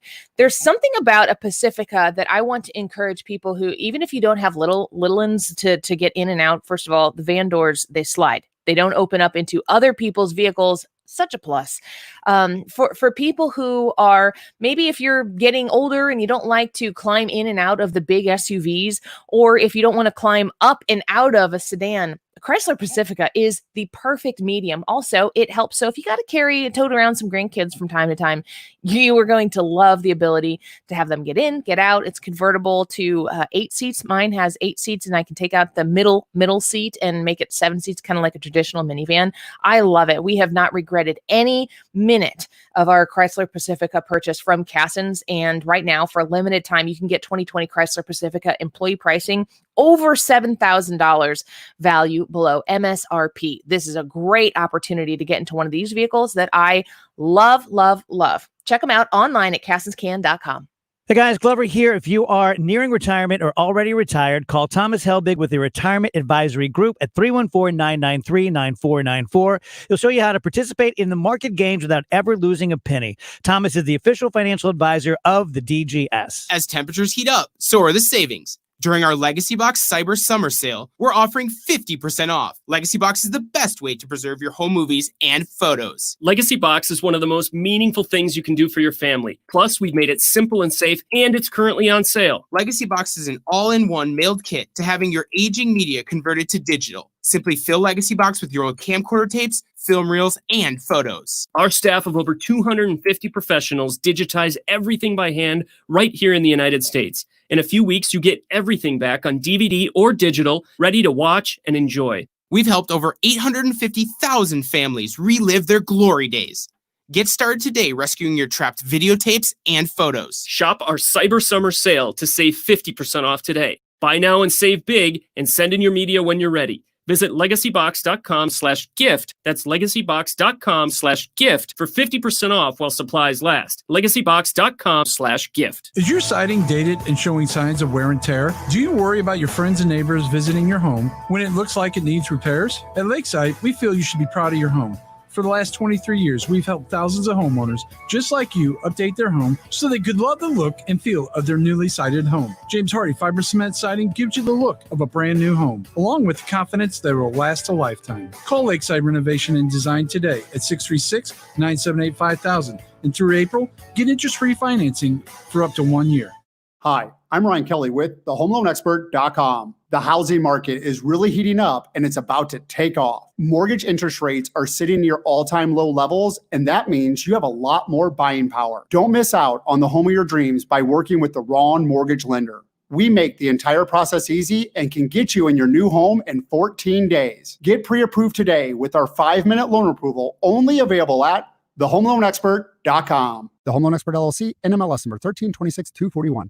The Mark Cox Morning Show. Charles Payne got some real softball questions. Yeah, no one asked him how he felt about the South losing the Civil War. It was like he was talking to his grandchildren around a fireside. It was just so nice and warm and cuddly. I'm going to follow the doc's orders. Weekday mornings 5 to 9.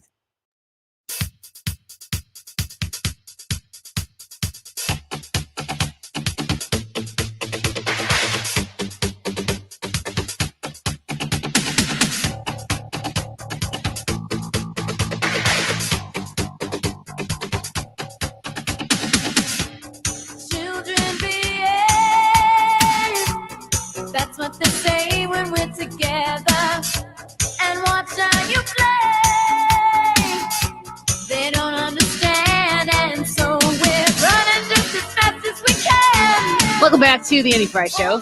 Hope you're having a good Wednesday. I wonder how many of you all are having a long weekend coming up. Katie sure is. I am. Katie just always takes days off. She Always. doesn't ever want to be here. She just wants to be on vacation all the time. I'm never, ever here, guys. I'm sorry about that. You could kind of say that Katie takes days off even while she's here. I'm Next just level staring stuff there. off blankly into space.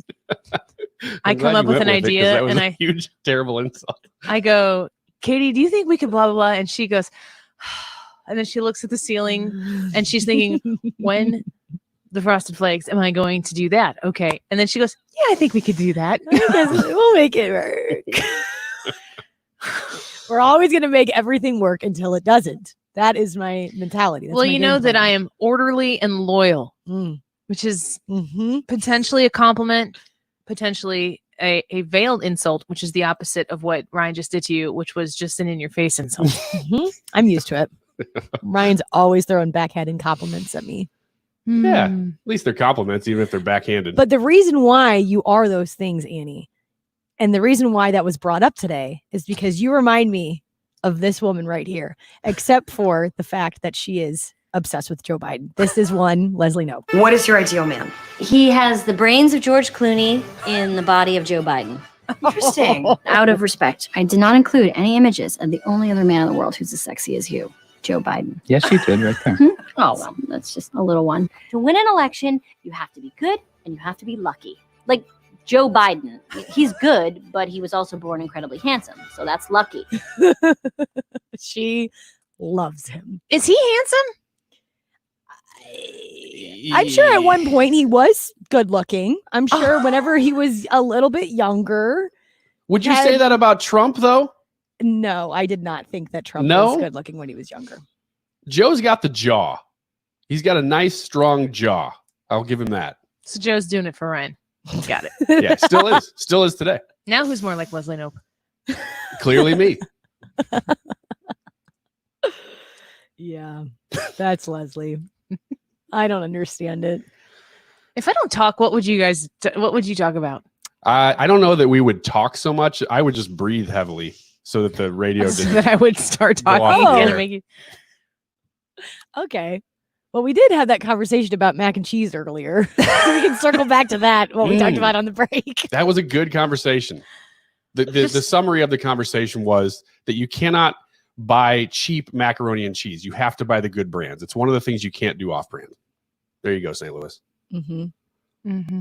I had the off brand though. That's I had Express Mac.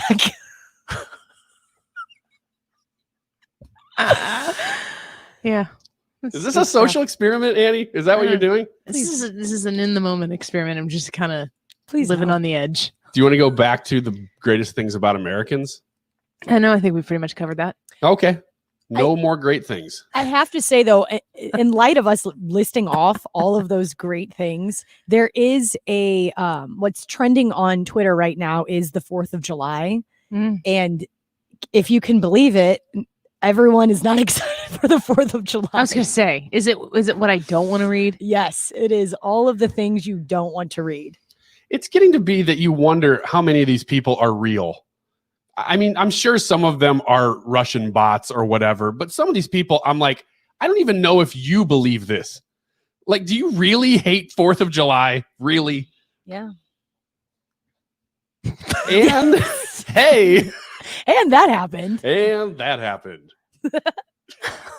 I love that bit. Well, Annie said she didn't want to hear anything else good about the United States of America. And so No, not just not from that BuzzFeed article. Ever? Are you sure? Don't do this to me, Annie. The question is how many people at home feel as uncomfortable with the silence as the two of you do? A lot. Everyone comment and say, "Oh, that's so uncomfortable." Somebody said Ryan's pitching his ASMR show. You ever look at ASMR on the web? Oh my gosh. Yes. Yes, I have. And I'm starting to get real hot and flush right now. I just felt it. We said it was going to happen at about 2:30. It's happening now. Because of ASMR? No, or your heavy no. breathing? Sugar. No, Oh, it's happening because my sugar's dropping. What are you going to do about it? I'm starting to sweat. I don't know. I'm going to wait. I think it made you nervous. I think that the silence bit. is making you uncomfortably nervous. Well, that's true too. Silence does bother me. Katie, have you seen ASMR videos? Oh yeah. Can you explain them? It is. Yes, I can. So basically, someone is like whispering into a mic, just this. There's no way Annie could watch those. And they're whispering, and it's supposed to make you feel like there is like a tingling sensation happening that like goes throughout your spine and through your back. And it's supposed to put you in like this really relaxed state of mind. And I will say I was a very big critic of it at first. And then I found, this is weird and very embarrassing, but whatever. It's the Annie Frey Show. I don't care. We have 3 more. We have 3 more minutes. Now that's a backhanded compliment. That's a not promo. That one and the anatomically insulting thing that Ryan said around, what was it, 150 or something? We are an eclectic group. It's only insulting if you're a girl. It's really embarrassing, but what the heck? It's the Annie Frey Whatever. Show. We got 3 very, minutes. very minimal standards. So Go ahead. Can't wait. I found on YouTube, I was going through the whole of YouTube, and I found this woman who does ASMR while she's doing people's hair. And like she'll be like giving someone a haircut. And she's talking through it like this. But you can also like hear her scratching someone's scalp. And then like you hear like the shears and the way they sound. I know it's Why? weird. I know, How but much- I was how very many- relaxing. How many hours have you invested in this channel? Because I am trying to build my YouTube channel because we used to stream our YouTube lives with the Mark Cox Show and the Weekend Report. Tony Colombo does videos on the 97.1 YouTube channel, and we tried to pull ourselves apart so that we could build our own brands and not really like get copyright strikes against the other shows. And I need people to watch my content. And you're telling me that you have spent time watching that. We're doing 3 hours of, oh, what do we care? It's just the Annie Frey show. What does it even matter? I'm trying to get 4,000 hours of total listening hours so that I can do something with his YouTube channel. And you're telling me that you're watching people cut hair and whisper and snip shears? I don't know how it happened, Annie, but one day I came across this video and I watched this woman's channel for 2 hours. 2 hours! And David judged me so hard. Good for him. David was judging me so badly. I'm like, for all of us. I'll tell you what, I will let you guys both, if you want, on separate occasions or together, you can both cut my hair for the YouTube channel. What hair? Start on my lower back and work your way up. Oh, this is That'll the get worst some show views. we've ever done. And we'll- This is probably the one that will win us our next award. Yep, this is the Gracie. This is the submission right here. The last time I won an award is because I was on an airplane and somebody vomited into my mouth, and they submitted that unbeknownst to me. And they're Really? like, "Oh, you went? Yeah, I didn't know that was the clip. Yes, that's the clip. Do you know what I talk about on a daily basis on this show?" And they're like, how about this?" And they're like, "You win! Congratulations, going to New York City." It was great. I had no idea that was the clip. So that some did it. might say that it was worth it in the end. Some might not. still waiting on that apology from that woman. I want an ASMR video from both of you. Can you guys do one on your phone for tomorrow? And can we upload them and see whose is better? Yeah, Video? Yeah, absolutely. I can do it. I want 60 seconds Okay. of your best ASMR experience. We will upload them onto the Annie Frey YouTube page, and we will find out whose is best.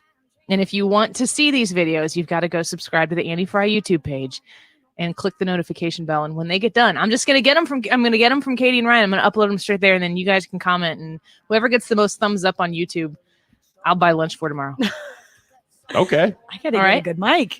Yeah, you better do something Oh, pretty snap. fantastically annoying for the people who are the ASMR fiends out there. Good grief. Dave Lover Show is coming on next. They got to do better than this. Frederick Roofing, wherever you live, from Chesterfield to Crestwood, from Tenac to Ferguson. You're listening to the Annie Town and Country and more. Warson Woods to Winsville, the one you know. Frederick Roofing, wherever you go. For a hole in your roof, for a whole new roof.